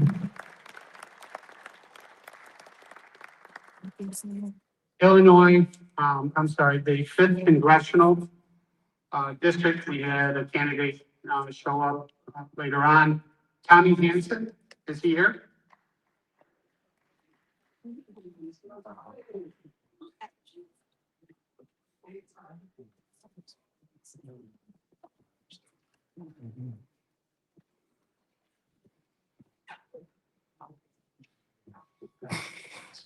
What they saying? I might say no social conservative from me. I'm Tommy. Whoever said for, Illinois 5th Congressional District, which is into the microphone. It's hard. Can you hear all right? So, I'm running for the Illinois 5th Congressional District, and it starts downtown around North Avenue and, or the River North area, and it goes to Streeterville, and it goes up to Wrigley and, to O'Hare Airport, and then Barrington. And, I ran for this several times, and The reason I've ran for it several times is because, I'm in commercial real estate. I've been doing commercial real estate for about 35 years. And I report to presidents of companies, CEOs, owners of companies. And I'm watching a city fall apart at the seams. All these office buildings, these beautiful office buildings downtown that people come to see from all over the world, they're emptying out. And many of them are going bankrupt. And they're struggling. And there's just a handful of buildings that are really doing well. And it's sad. It's sad to see what's happening to Chicago. And it's happening to the whole state. People that are making money are leaving. And I just, it bothers me when I see stupid people running our state and our city. And you read Isaiah 3 and 4, it talks about how children will run the government. We have a man-child as the governor. We have a mayor that we have no idea what he's talking about. But you know what? The Democrats have done us a real favor. The lady down in Texas, the African-American lady, what's her name? Jasmine. Right, okay. Well, that was a gift. And they think that she'll get nominated. Maybe she will, maybe she won't. But that's a gift to the Republican Party. Because there are a lot of Democrats that aren't happy about how their party is getting really divided. They're upset that they're going way far left. And AOC, she's going to run for Senate. That's another one, just like the one in Texas. And Jimmy Garcia, he really bothers me. He decided to resign, but he didn't do it until after his chief of staff was the only one that signed up petitions to get on the ballot for the Democratic ballot, so that no Democrats could run in the 4th district. Chicago corruption, the Capone way of leading the city and the state. And you know what? When Obama got elected, they were right. Chicago-style politics went to Washington, D.C., and it's screwing up our country. Now we have a president doing everything he can to try to straighten out this mess. Thank you. Thank you. Your 2-minute closing statement, please. The thing that I wanted to really talk about tonight is Charlie Kirk's assassination. And I saw a few days ago that somebody asked a question earlier this year about what would you do if you had 30 seconds to live? And I don't know if you saw the video or not, but Charlie said 30 seconds. Well, the most important decision anybody can make in America and around the world is to know who Jesus Christ is. And the decision is, do you want to accept Jesus as your Savior and your Lord? And do you want salvation? Do you want eternity? And do you want to know him so well that you'll have sanctification, which is walking in God's kingdom on earth? And being a Christian is number one for me. And that's what I want people to know when I'm running for office. Jesus loves you so much. God loved the world so much that he gave his only begotten son, so that you wouldn't perish, so that you would have eternity, so you would be forgiven. And when I go to Washington, D.C., I want to find other Christian congressmen and senators, because I know we'll get along really well. We'll try to do what the founders of this country wanted to do in the beginning. They wanted to make this a free country, a country where you can have an American dream, where you can believe in God, you can respect people, and stand up for your rights. And that's why I'm running for the office. Thank you. Thank you. Also running in the Congressional 5th District, Kimball Layton.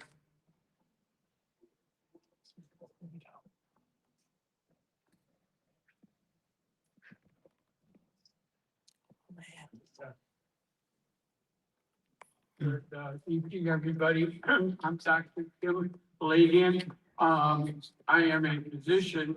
I am also a scientist and now running for the 5th Congressional District. Tommy is a great candidate. My only issue with Tommy is I've offered repeatedly to help him win when he wins the primary. And unfortunately, we've lost and we're very good in Illinois as Republicans as losing. That's gotta stop, and if it doesn't stop now, and we lose the House, it's over for the Trump revolution. It's over, period. There will be 52 states. There will be 13 Supreme Court justices. It will be over. So could not be more serious. I share Tommy's Christian values, but I absolutely want to give PICKWICK help. We have to fight this, and we need to fight it and win now. So as a scientist as well as a physician, I have what I call the United Contract for Illinois. And the United Contract for Illinois is extremely simple: cutting crime, cutting taxes, and improving academic outcomes. Who exactly is going to argue with that? Well, Democrat politicians. But we need the independents, and we need Reagan Democrats to win in November. Ted says he has to focus on the primary. Fine, he should win, Ted should win the primary, but we most importantly need to win in November. So if we can cut crime 50% by next November, that'll be a very good start. And if we do that, we can actually, a penny of prevention is worth $1 a year. We'll actually save $2 billion by cutting crime. $2 billion. The property taxes in Chicago, some of you may have heard, they're going up. Danielle Curry was here somewhere, I don't know if she's still here, but she can be our Army keeps the general, but we can be an Army. If we can flip Illinois in 26, we can then win in 27, and we'll be in a good position for 28. But if we don't win this year with a united contract for Illinois, then it will be over. So the bottom line complete message is if people want to go to kimladianmd.com, you'll see a lot of details there about a lot of programs. But if the only thing we do are cut, is have school programs for kids and job programs for folks on probation and parole, that will be the enough to cut crime 50%, and that's good start. Thank you. Your 2-minute closing statement. So, when in the course of 2 minutes now. Again, as a scientist as well as a physician, I mentioned taking this cutting crime 50% this year, up to 90% by November of 28. As a scientist, the Global Energy Independence Program, if we could dig a hole anywhere on Earth 3 miles deep, we get to 100 degrees centigrade. We can have clean, renewable geothermal energy. In the United States alone, it saves 2 to 3 trillion with AT. You can replicate it anywhere and everywhere around the world, and you not only save trillions of dollars, that goes a long way to cutting the debt and doing a lot of good around the world. So I hope people go to kimladianmd.com because a lot of the details are on there. But God bless you all for being here, and God bless you for having the hearing. Amen. Thank you. Patrick Step. Okay, we're going to now enter the speed dating, uncontested races.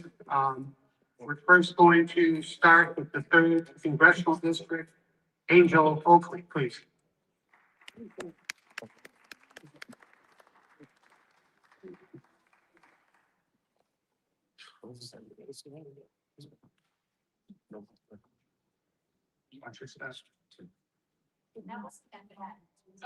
Your 3-minute opening statement. Angel.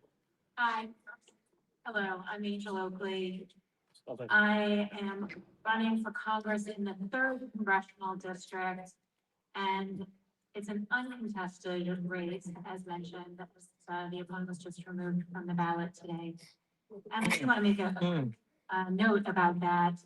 I am very in favor of having lots of people getting up in town square and speaking, and I like vigorous, robust debate. Don't like the idea of people getting booted off the ballot, but there's also something to be said for being able to follow basic directions. Yes. And there is a little bit of a litmus test that's involved in the process of getting on the ballot. And when your petitions are so far off from compliance, I think it is the duty for the people to go ahead and remove those individuals. So that being said, I have lived in the 3rd Congressional District for almost 30 years. I've been married to my husband for 24, and we've raised our children in several cities within the 3rd Congressional District. And I have started my businesses, worked as a consultant, and helped many businesses start up, manage their brands, and flourish. In 1994, I was a U.S. ambassador to Germany on a congressional program for citizen diplomacy. And when I returned, I went to Judson University for my undergrad in management and leadership, and then went on for a master's in organizational leadership, all while working my way through college, because I grew up in my formative years to a single mom, and I guess you'd say I was a scrapper. At 9, I was starting businesses, and I had to find my own way. So while I was working my way through college, I worked my way up into management of a professional liability company, managing their marketing operations, and then also became very active in my community, was on the Communications Commission, was asked to be a village trustee, and also then asked to run for village president. I was serving on the chamber board, helped a merger between 2 chambers in the local area, and had built a reputation as being a bridge builder. And as such, I was able to take people that really didn't like one another and listen to their problems, find common ground, and create solutions that were win-win. I don't know about you, but I really think we're lacking that in Congress. And so that is one thing that I really think that I can bring to DC, is getting back to having vigorous, robust debate and finding solutions that are people first for our district, Illinois first, which would be nice for a change, because my opponent is a identified progressive socialist Democrat. And this election is not about Republican versus Democrat. This election is about American values versus socialism. Yeah. Your 2-minute closing statement, please. So while this is an uncontested race, and I will be moving on to run directly against Delia Ramirez, I'm going to tell you that this district was gerrymandered to be 70-30. This district was meant to go to a Democrat. But what I found when I'm out there in the city talking to Democrats is that there are a lot of them that are for our American values. They believe in capitalism. They believe in our founders and the Constitution. And it's those Democrats that we need to convert in this election. And I need your help to do so. We need to get them to understand that this is about the progressive socialists taking over the Democrat Party. And Delia Ramirez is number 430 of 435 on that scale. So if you want to have progressive socialists in office, then by all means, keep doing what you're doing. But if you want to get on board with convincing the Democrats that are reasonable in this state that they need to change their voting habits, then I hope you'll join me. Thank you. Thank you. Moving on, the Illinois Comptroller race, Brian Drew. Woo! I love you, Brian!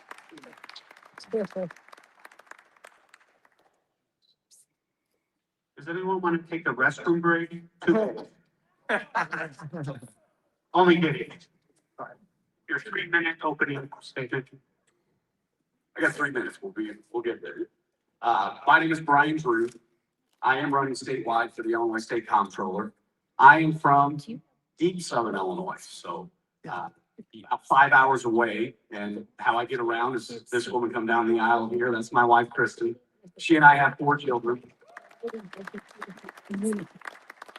And she's just not only the mother of our 4 children, she's also my driver. So that's how we get back to state.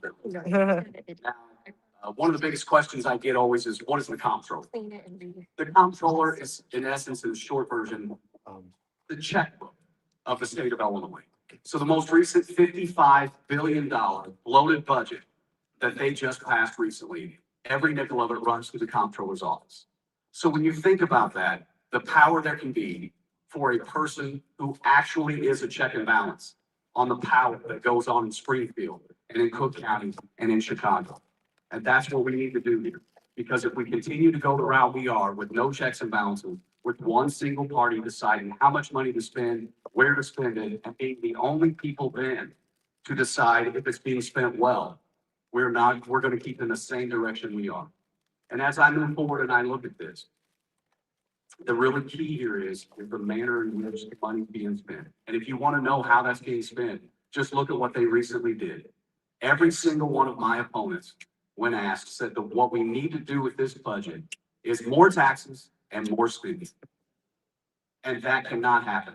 The comptroller's job is not to spend more money and to figure out ways to get more money. The job of the comptroller is one thing and one thing only, and that is to be a watchdog for the taxpayers' dollars in this state. And for too long, what we've had is a lapdog, a rubber stamp for whatever comes through that office. And that has to change, and that's going to stop when I get into office. Thank you. Your 2-minute closing statement, please. So, as it relates to this office, I'm going to be what we haven't done in a long time, and that is be transparent.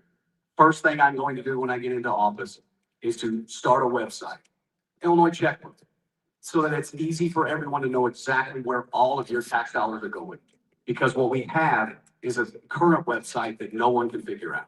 It's buried in miles and miles of paper, miles and miles away that you can't find anything that's there. And we're going to make it where it's easily accessible and transparent for everyone to see.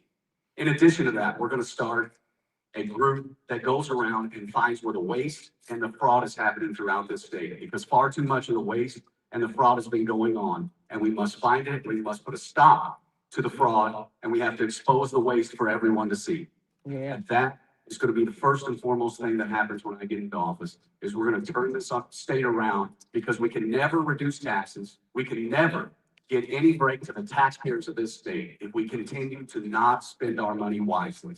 And that's the first and foremost thing that we can do in the comptroller's office, is take back this state by taking back the way in which money's spent, put a stop to the political insiders getting the funds, the $1 billion to NGOs, the $3 billion to people who aren't even citizens, while all the people here in Illinois suffer and bend and break under the oppressive taxes that goes on here. So as your next comptroller, we're going to do that, and we're going to take the state back by being responsible with our money and transparent for the first time in decades. Thank you. Yeah, thank you. Next, moving on to the Cook County Commissioner contested race in the 15th District. I'll call up Gabriella Hoaxie, please.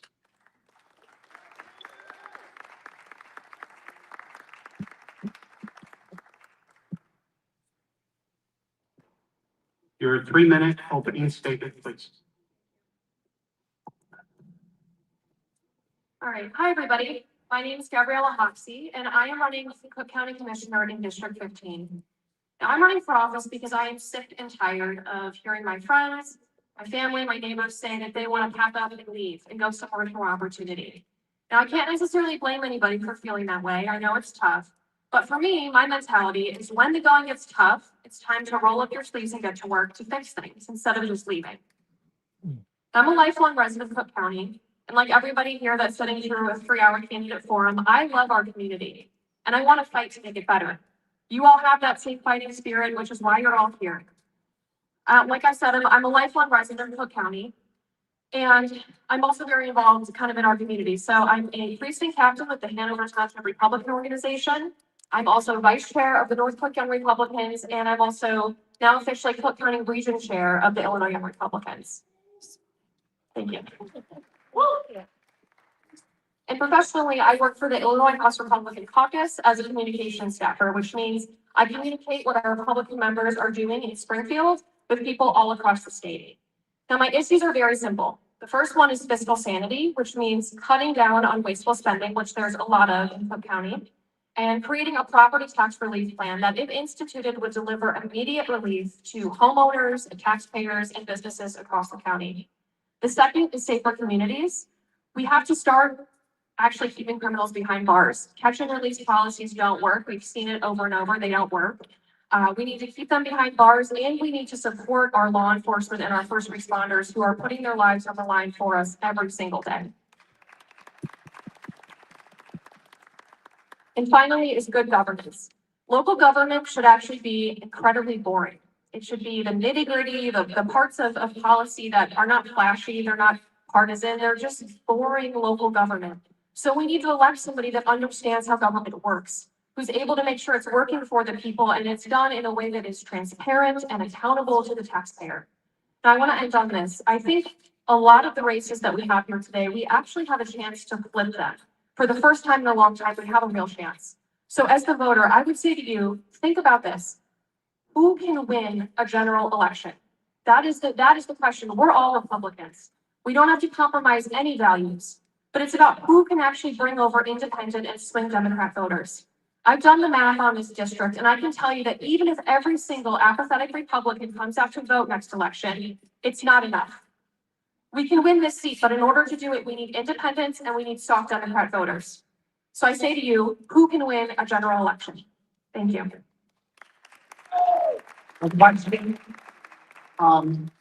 Cook County now has the highest effective property tax rate in the United States. What can be done to reverse this trend? Absolutely. It's incredibly concerning to me because as our property tax bills increase, we are pushing more of the tax base out of Cook County, which means more and more taxes are falling on the people that stay here. And that's not fair. What I would do is institute a property tax relief plan in which we cut wasteful spending, which there's, again, a lot of in the budget, such as the new universal basic income program. If we cut those things, we can take that money and directly send them to the local governments that are causing your high tax rates. So for example, your school board. For some people, it's 50% of your property tax bill. If we can send those school boards or whatever municipalities money in exchange for them lowering their levy, we can provide immediate property tax relief, which is absolutely critical. Like I said, that is the most important issue of this election. Thank you. Your 2 minutes for use statement, please. Thank you. Again, first off, thank you guys all for being here. Thank you to Maine Township for hosting this. This has been a really good event. But I just want to close on this again. Who can win a general? Now, this seat was Republican all the way until 2018. Every single year was held by a Republican. But in 2018, it was flipped by a 28-year-old Democrat. Now, if I were elected in November, I would actually beat him by 2 years. I'd be 26. But what we know from that is that not only was this district Republican not that long ago, but this district also likes young, new candidates who are new to the game. Now, I'm doing things my own way. I'm sort of throwing the old playbook out the window. And the way that I'm tackling this is very different from what we've seen. I'm not just picking up the same playbook and replicating it, even though it's I'm trying something new. And I think that this district is ready for somebody new, somebody young, somebody energetic, somebody new to the game. And that's what I bring. Thank you all again for being here today. And together we can work to create a new future for Cook County. He was Thank the you. 15. Thank you. Then he went on to Next, Cook County Commissioner, 15th District. the one that. Danielle Lee. Huh? I think she's we.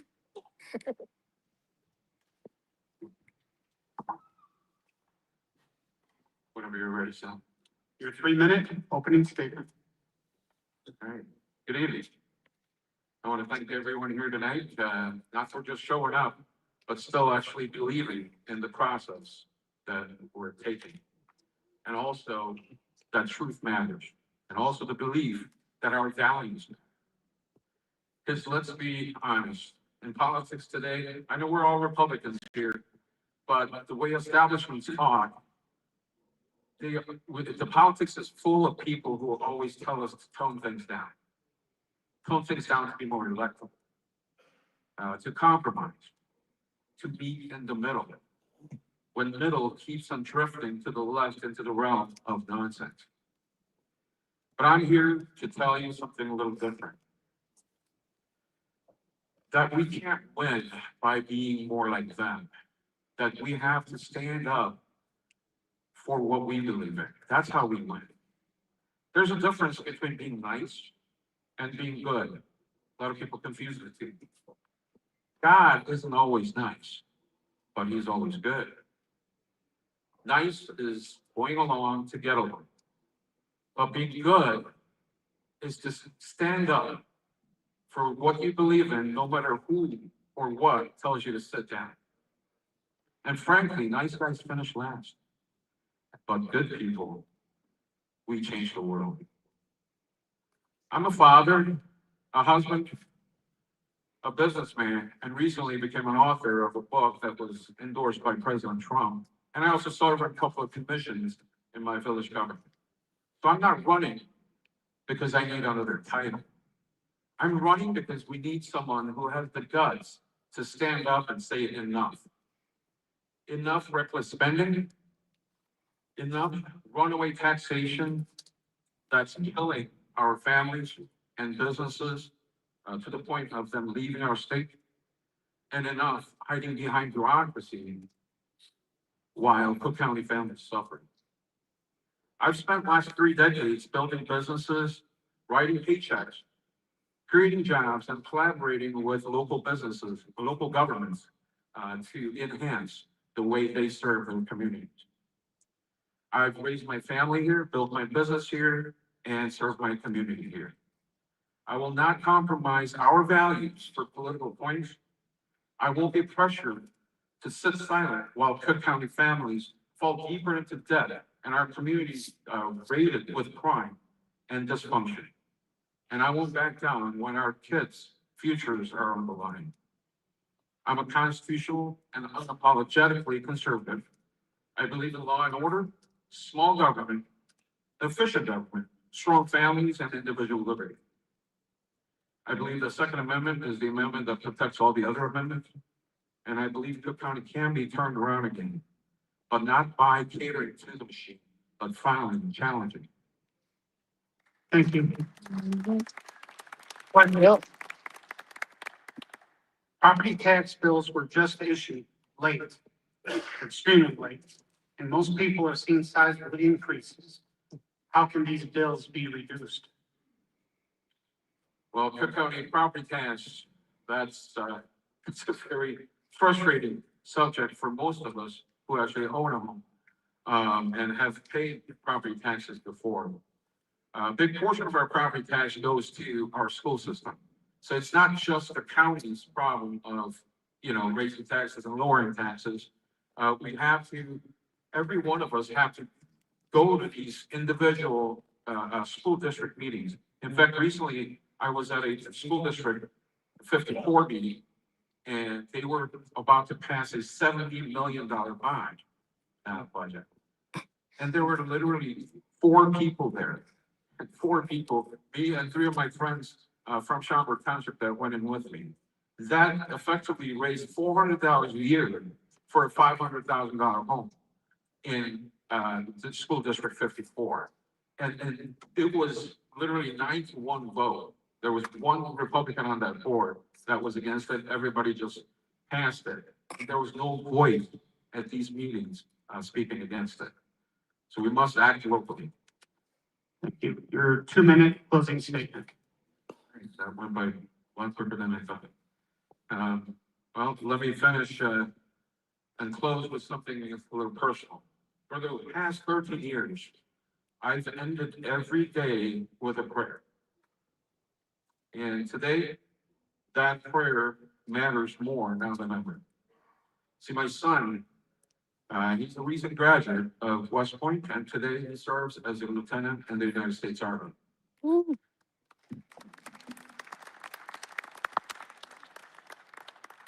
And every night, since 13 years ago, I pray the same prayer, that God, please spare my son and keep my son from being called upon. I'd give anything for that. However, if you must call upon him someday, make him the man that has the courage to answer that call. That prayer has shaped how I live. And that prayer is why I'm here up here this evening, despite the crazy weather. Because every one of us here are all being called upon today, not with rifles and uniforms, but with balance, truth, and courage. We don't need another politician in Cook County, especially. We need people who love this country more than they love their careers. We need leaders who don't flinch, who don't fold, and who don't forget the people they serve. I will not water down our message. I will not trade conviction for convenience, but I will fight for our Constitution, for your family, and for the Cook County that is safe, free, and affordable once again. My name is Daniel Lee, and I am being called upon to serve, be the next Republican nominee for Cook County Board Commissioner in the 15th District. Thank you very much. May God bless our community, our nation, and God bless every son and every daughter who stands ready to answer the call. Thank you very much. Thank you. Moving on, the Illinois State Senate, 8th District, Vince Romano, please come up. Okay, Vince. Let's go, Vince.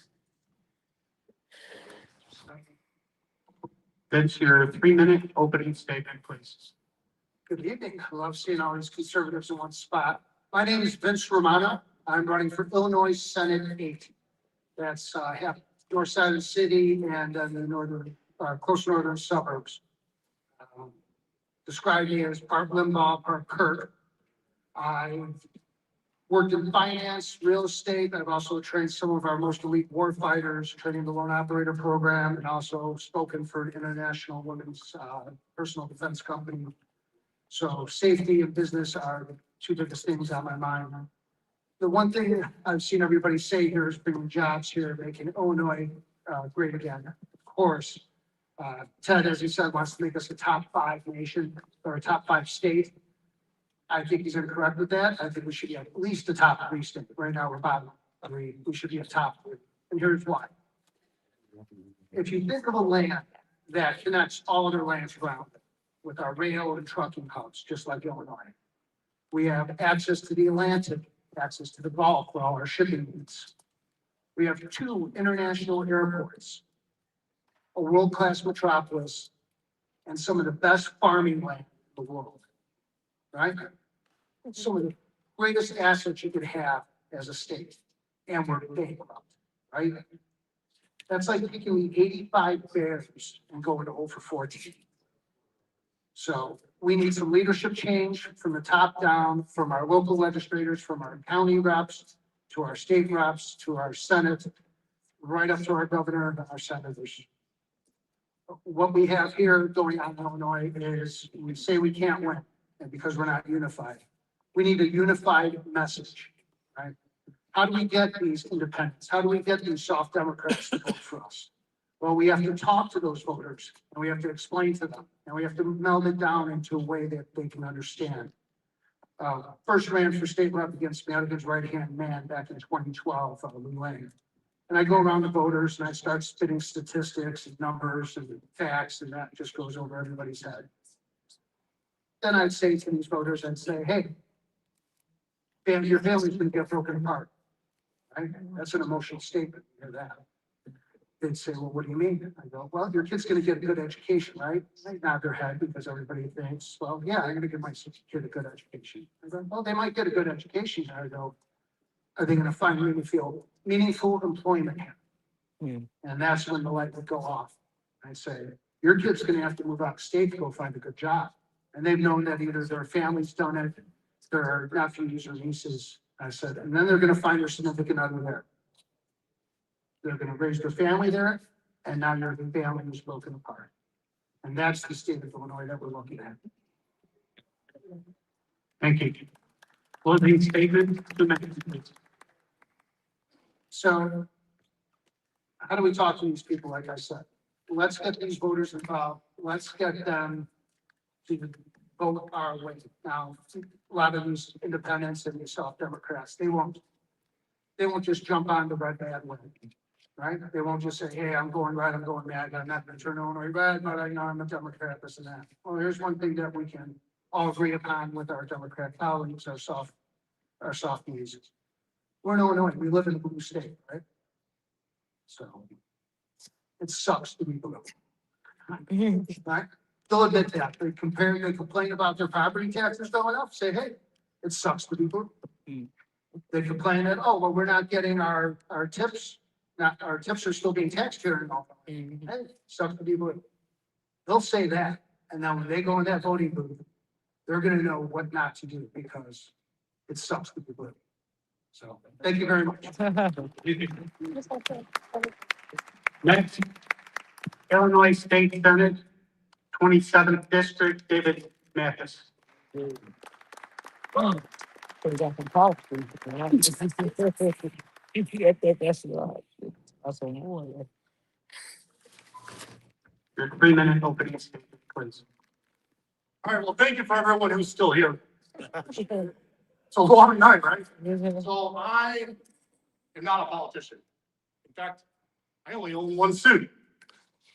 I own one sport coat. I hate wearing ties. But one thing that I am is I'm a leader. I served 24 years in the military, as one person mentioned they did 7. That's nice.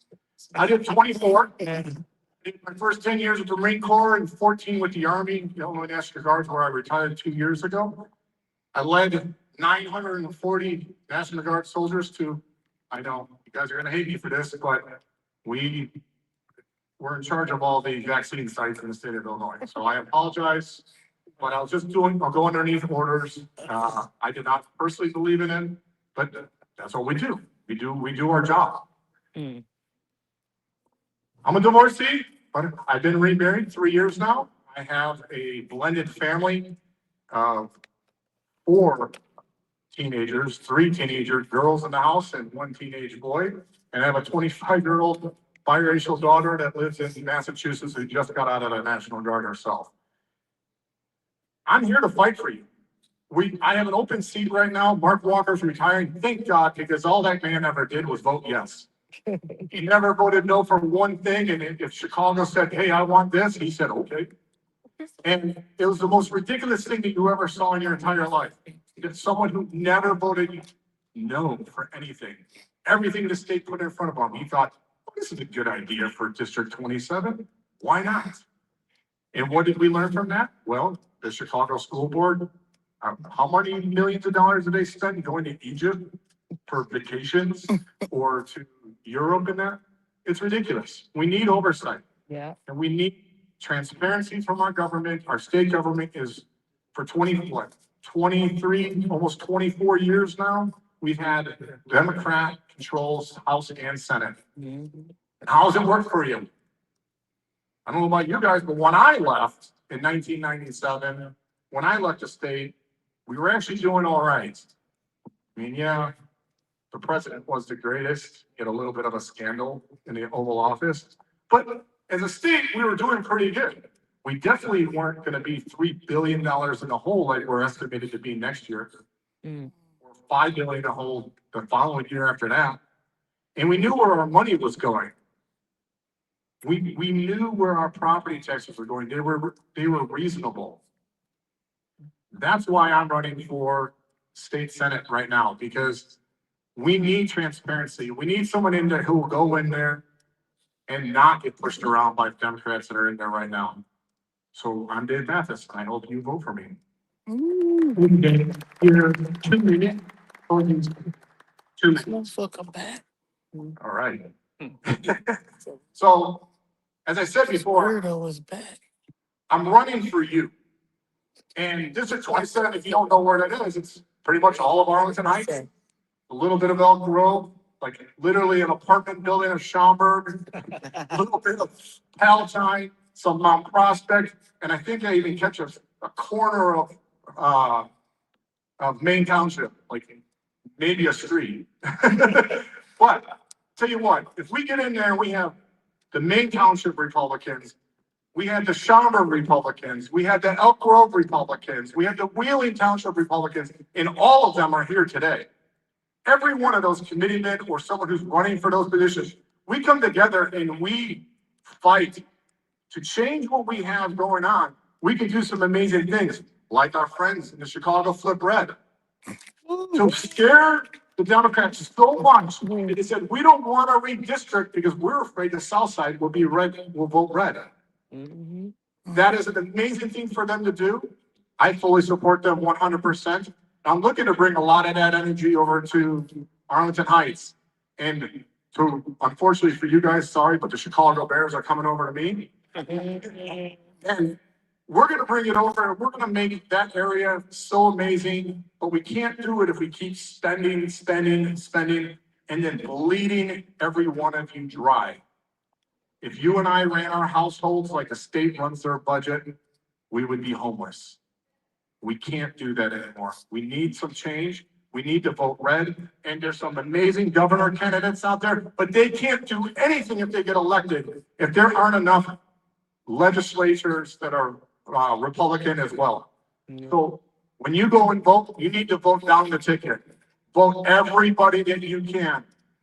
Because we need more Republicans in the state house, because if we don't, your voices will not be heard. Thank you very much. My name is Dave Mathis. I'm running for Illinois State Senate in the District 27. Thank you, Dave.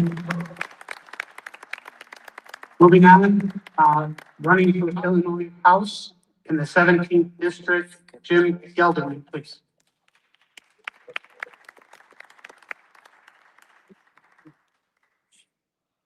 How many more people you got?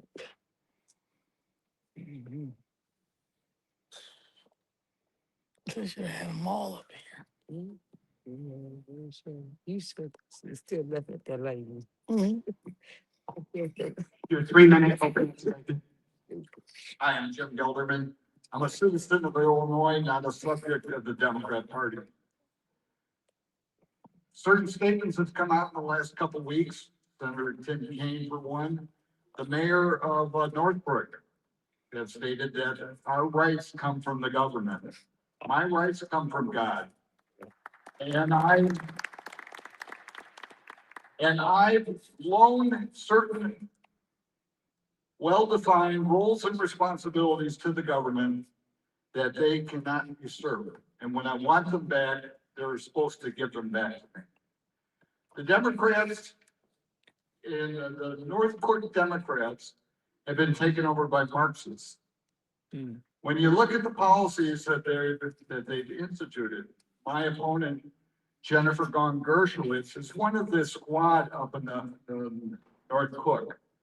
I am running with two other candidates, Tom Lally for Senate 9 and Pete Donahue for House District 18.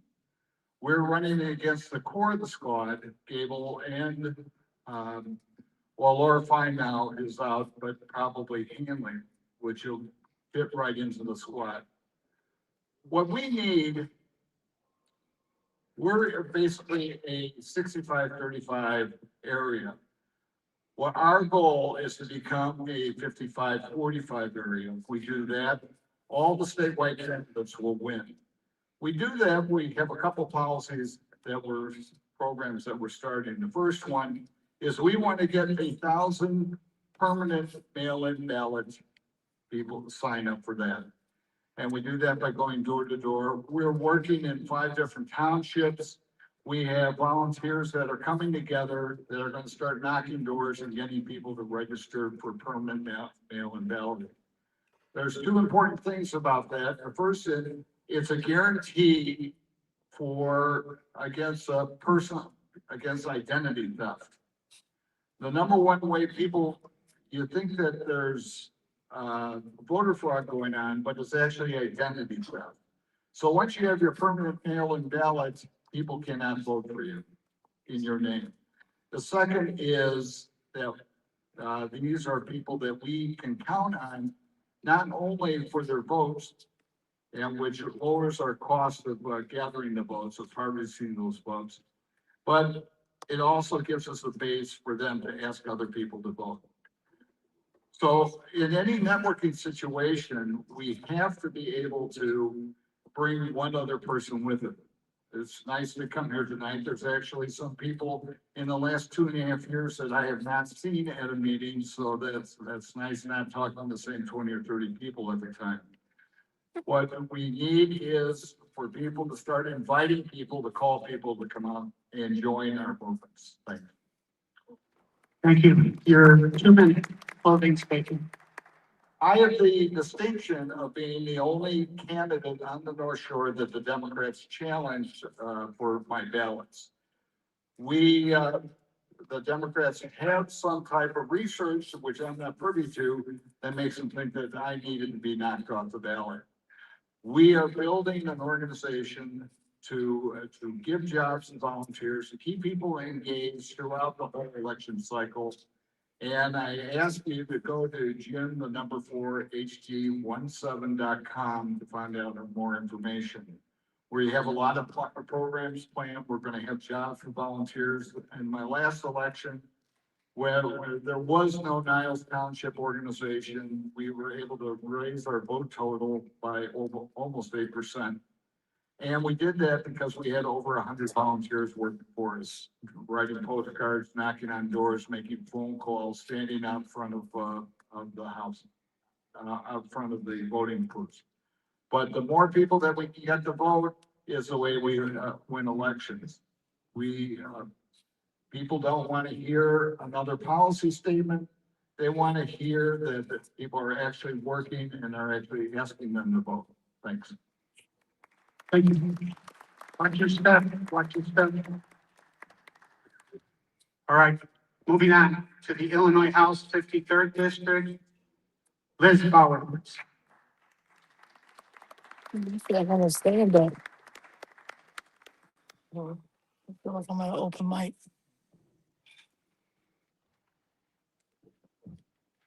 Watch your step. Your 3-minute opening statement, please. Hi there. So my name is Elizabeth Bauer. I am the candidate for the 53rd House District, which is currently held by Nicole Grassi, who ironically, she lives a block over from me. I'm in Arlington Heights. And the district includes Arlington Heights, Rolling Meadows, Mount Prospect, but also a little sliver of Des Plaines, Main Township. So I'm hoping that I can connect up with others and build some connections here. A little bit of my personal background, in a way, this campaign is a little bit of coming full circle for me because I started out in college studying public policy, but I changed my major. I spent 20 years as an actuary in pension actuarial work, but I continued to keep up on various political and public policy issues. I blogged. I then ended up spending some time writing as a senior contributor on the Forbes. I did a couple op-ed pieces on the Illinois public pension issue for the Chicago Tribune. I got a master's degree in applied economics at UIC, and now I'm a political candidate. So in a way, I'm kind of back to where I started. I want to talk about my goals for this campaign. Obviously, goal number one is win the election, but we know that the numbers are not necessarily favorable. In Wheeling and Elk Grove poll in the spring elections, the local Republican township officials lost for the first time to the Democrats. And this means that the entire district, that area that had been very solidly conservative Republican, is really at risk and really needs a lot of work at the local level to build a strong organization, rebuild a strong organization. So it's more than just kind of the state elections, but building strength in terms of local races, especially because the 4th district representative has been very open about trying to turn all of the local elected officials, you know, the village board and the library board and all of these into partisan candidates, which is very much a change from the way it's always been.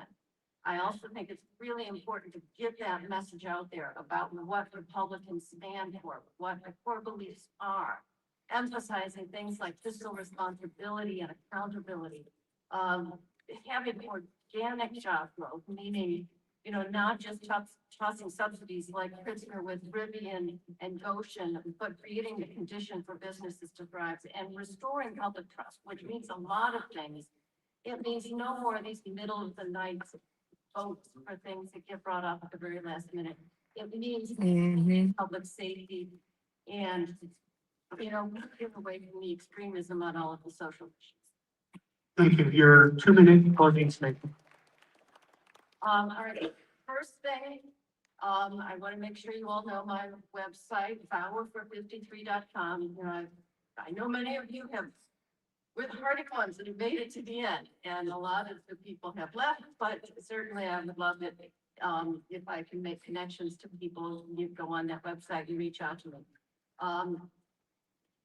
We know that Illinois is not a blue state, and it's not necessarily a pipe dream, but it's a pretty uphill slog to get to success. And we really have to think of what we're doing as a marathon, not a sprint. We're not going to have an easy race, but we really need to make those investments in the future to put the Democrats on the defense and try to get that message out there about what the Republican, platform is and the ways in which the Democrats are really quite extreme, even if people aren't necessarily aware of that. Part of the problem is that, everybody's got their own little, people are looking at their favorite content creators to get their news instead of reading the newspaper.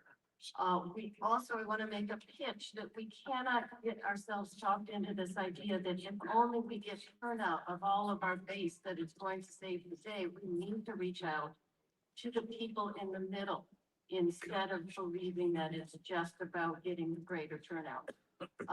And, regardless of anything else, we do have some serious contested primary elections, and we need to make sure that the Republican Party has candidates who are really smart and knowledgeable and can talk about all of the issues to persuade everybody, including all of those independent voters. So again, thanks to the Maine Township organization for putting this event together. Thanks to all of you who have made it to probably the last one, or maybe there's just a couple more, but I really appreciate your time. Thank you. Next, calling up candidate for the Illinois House 55th District, Joseph Johnson. No. An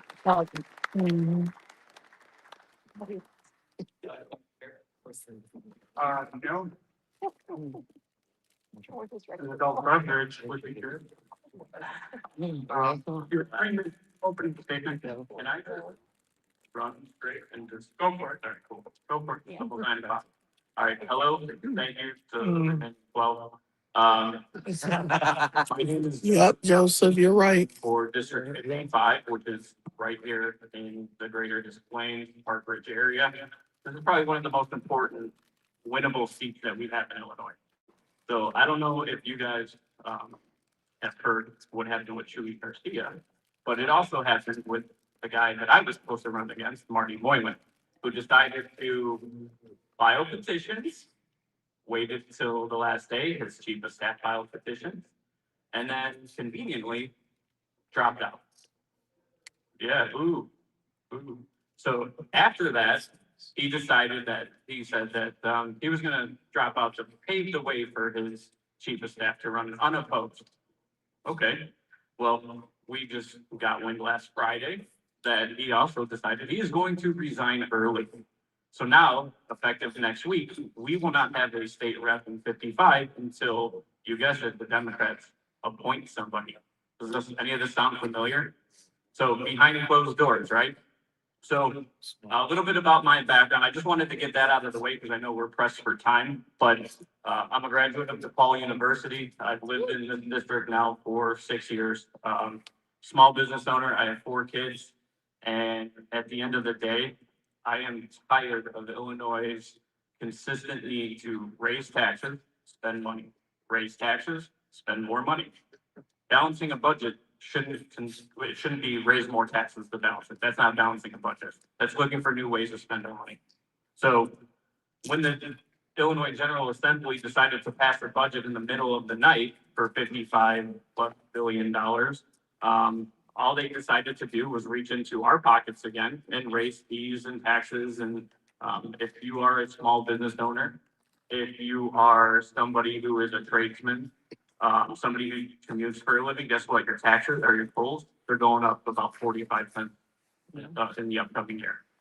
So if you recently got your property tax bill, you have to notice an increase there as well. And some of the communities that can least afford it saw the biggest increases. And it's not just District 55, it's across the state.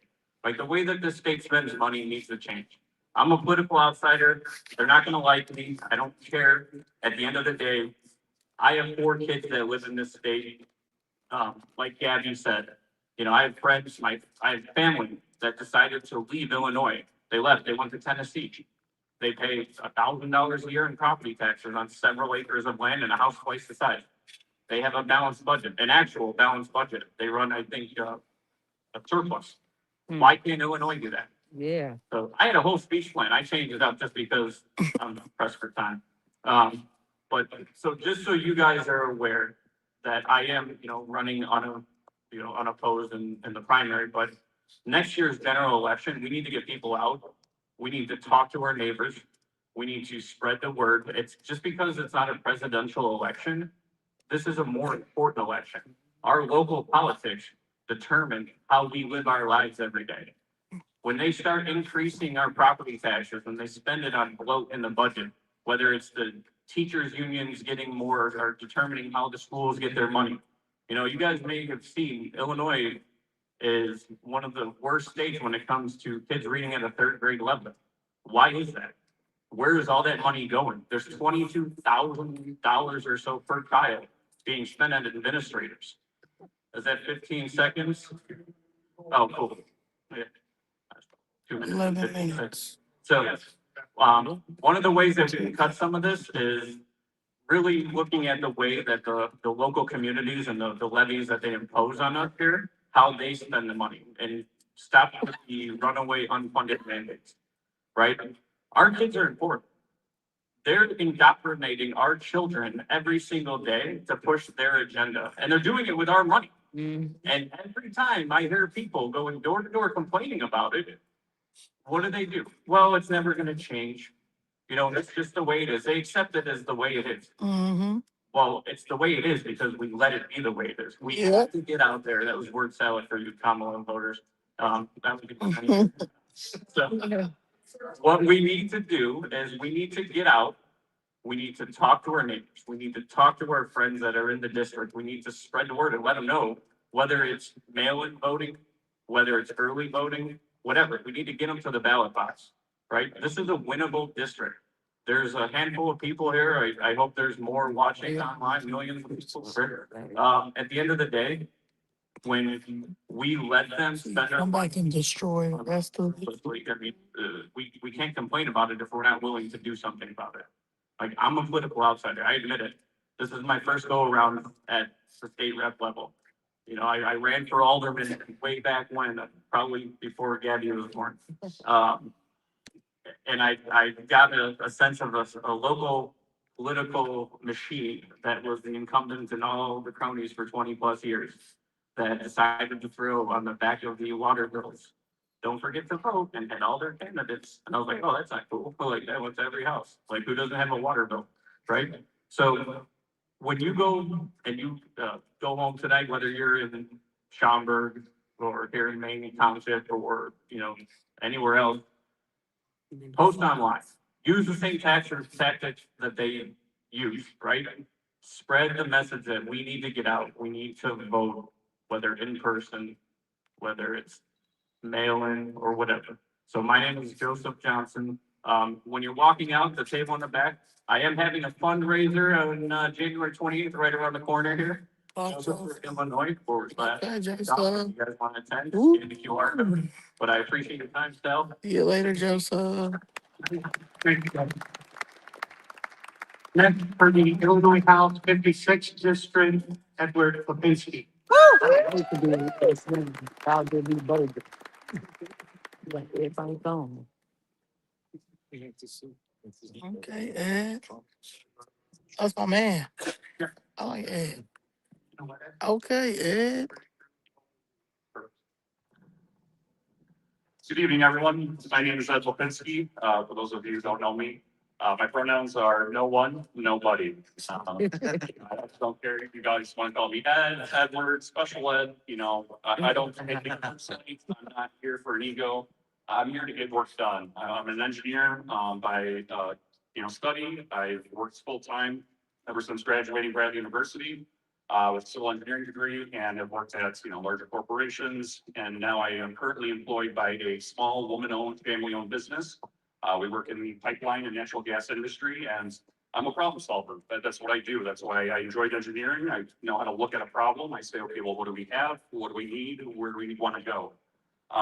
Ultimately, just to kind of piggyback off the last speaker, I'm not a politician. I don't care to be a politician, but I recognize that we have a problem here. And if not me, then who? And if not now, then when are we going to resolve this problem? So that's why I'm running. Ultimately, I feel like we also need to, look at who's been in the 56 state rep position for now in 14 years or so. Michelle Mussman. Right. And ultimately, when I noticed that we weren't going to have a candidate to be able to run, I couldn't in good conscience, it's actually the same day that a very qualified young individual who was going to run had told me that he was going to back out. I attended Michelle's town hall that evening. And as fate would have it, I sat there, listened to her, take all the pats on the back saying, look how this good we're doing. And then anything that was asked of her and said, gee, what about this issue or this issue? And anything that she couldn't have an answer for, she just said, oh, well, that's the federal government's problem. I'm sorry, like you got to take ownership of your what you're responsible for. And again, she's been in office now 14 years. I think it's time for a change. You looked at the data, I've looked at her finances, and it's pretty clear that you can just see all of the financing that came in from the Mannequin machine, the DNC. You can see direct payments actually to two of the comment four that were just now arrested. That's why y'all energy bills up. How far off is she from that, corruption herself? So ultimately, again, after 10 past, Use the word corruption. I sat there, I said, man, in good conscience, I, even though we didn't have a candidate, and as much as, I enjoy what I do now, I didn't really want to enjoy going and being a candidate, but I'm glad to be our candidate because I said, you know what? The people deserve a choice at the end of the day. We need to have a choice on the ballot, and I'm happy to be that guy.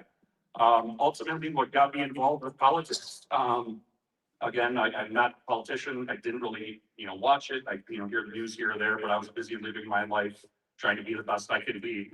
But what got me involved was during COVID. My mother had a heart attack stroke incident and definitely something that could have been recoverable. But due to the COVID policies and the, circle runaround of all the, governor's, mandates and policy after policy, I clicked blue link after blue link and it would say, okay, this is the current policy and this is the current, what the hospitals are following. And I said, enough's enough. One night I almost couldn't sleep. I just had this burning passion in my chest. I said, this isn't right. Where are her rights? Where's the Constitution? Where's even the humanity in all of this? So after staying up almost half the nights researching the hospital's own internal policies, I went there, printed out plenty of paper, highlighted, numbered it. I went, again, I'd already been denied from seeing my mom in the hospital. She was being bounced between the hospital and the the rehabilitation center down the street. After being denied and then honestly embarrassed 3 times, I said, you know what, enough's enough. I was not going to take no for an answer. And as God would have it, he works in mysterious ways. I just was able to finally find my voice. I was able to spend 3 hours with her that evening, again, in God's timing. Her roommates had a short-term memory loss issue. And she had asked me 3 times, how did you become such a nice, young, blah, blah, blah, blah type man? And I said 3 times very loud and proud, everything I am today is because of that woman right next to you. Unfortunately, that was the last time I was going to see my mother, but I do have her ashes and my dad's ashes in this eagle across my heart. Helps keep me grounded, helps me remember who I am, how I was raised, and where I come from. And that's a family that was, raised me to understand a love for our country. My grandfather fought in World War II. I never got to meet him, but I also am a Eagle Scout from Troop 235. That's where I really understood and gained my love for community and helping others. And that's ultimately what I seek to do is I enjoy helping others and that's what I seek to do here. I want to help Illinois. I want to help take back our house and I want to make our government truly of the people, for the people and by the people. Thank you. Thank you, Ed. Last candidate, Amy Hessam, Cook County Commissioner.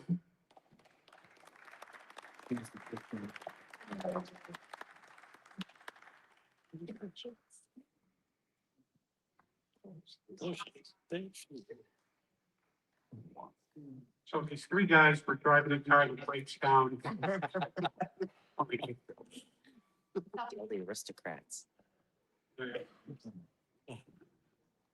Watch your step. Hey, Henry. Your 3-minute opening statement, please.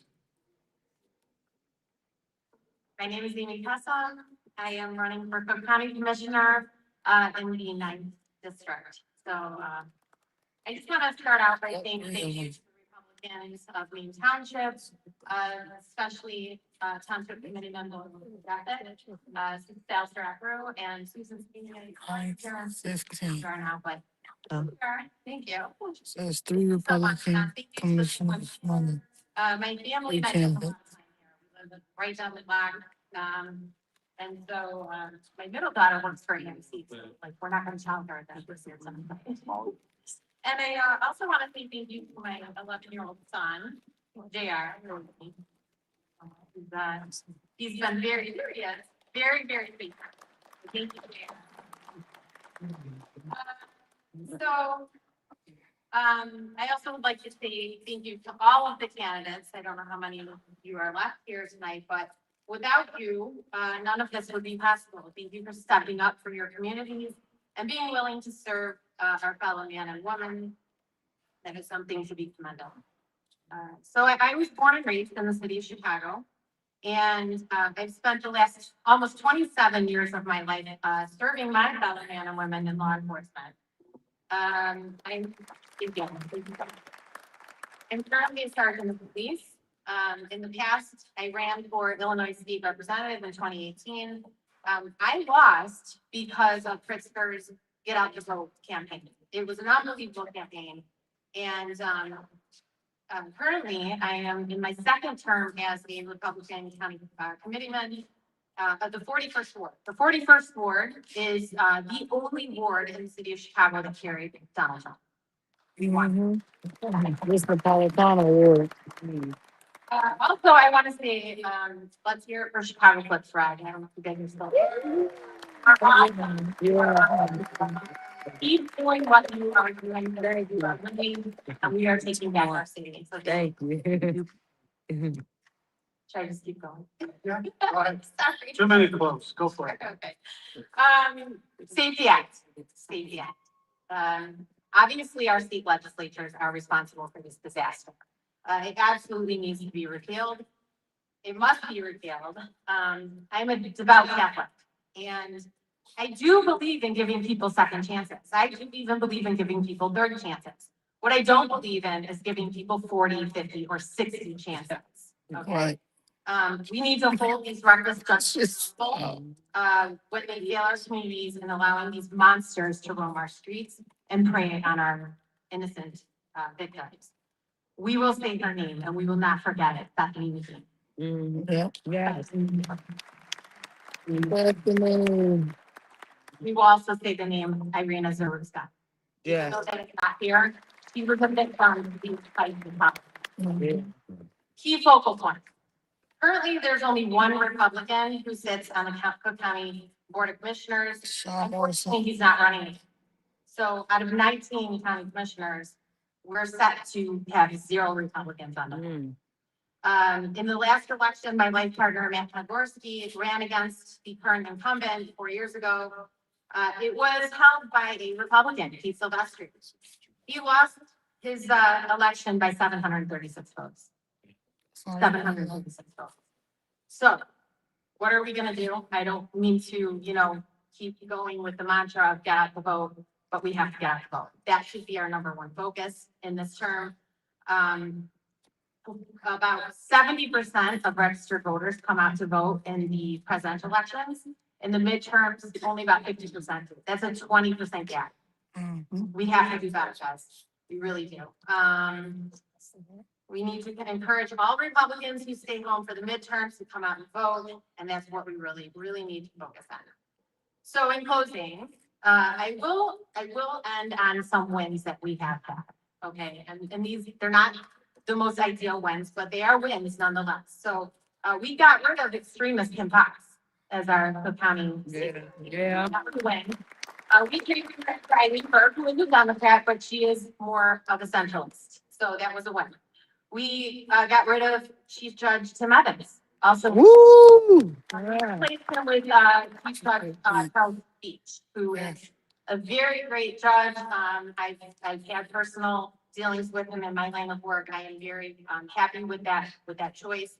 And I think we're gonna see some really great changes coming out of his office. And also, we just recently had our 44th Board Republican Committee member, Board Coleman, was just appointed as Commissioner of the Cook County Board of Elections. So that's a win. So not all is lost. We have to keep going. We have to keep with these wins and get out the vote. And I just ask for your support and the support for all of our candidates here tonight. Thank you so much for coming out. Thank you, Amy. All right, well, that's it for the candidates. I'm gonna call up our president of MAINE Township Republicans, Frank Roberto, for some closing comments. Yeah, I said. Which way you gonna go? This Thank you guys for all coming, making it to the very end. You are the final people of our 200+ event that we had tonight. Wanted to thank, the Pickwick Theater for, having us. Want to thank Sal for all the hard work you put through this. We're looking forward to, I'm here to say out. Look forward to not talking to you at 10:35 every weekday. Was here for Bodo as well for all the hard work you guys put in. It's a great stage, by the way, great stage. You know, one closing thoughts for this event here. You guys made it through 3 hours of candidates that are gonna be running for office. None of them are incumbents. They are running to bring real change to our state, to our county, or to our local communities for a reason. The policies, the unsustainable policies for the party of sustainability isn't working. And it's forcing a mass exodus from our state. And we are having to foot the bill, right? So that being said, we heard unity multiple times up here, and that is what has been our hurdle over and over again from these midterm elections. A lot of people run, their pride gets hurt, and they're like, well, I'm not gonna support the guy who beat me. You know what? We can't have that anymore. We need to be united and not just say unity, but show it. In March, on March 17th, when the primaries are, and then again in November, and continue to bring that forward. Thank you guys, though. Appreciate you all for staying here as long as you have been, and look forward to seeing you guys at our next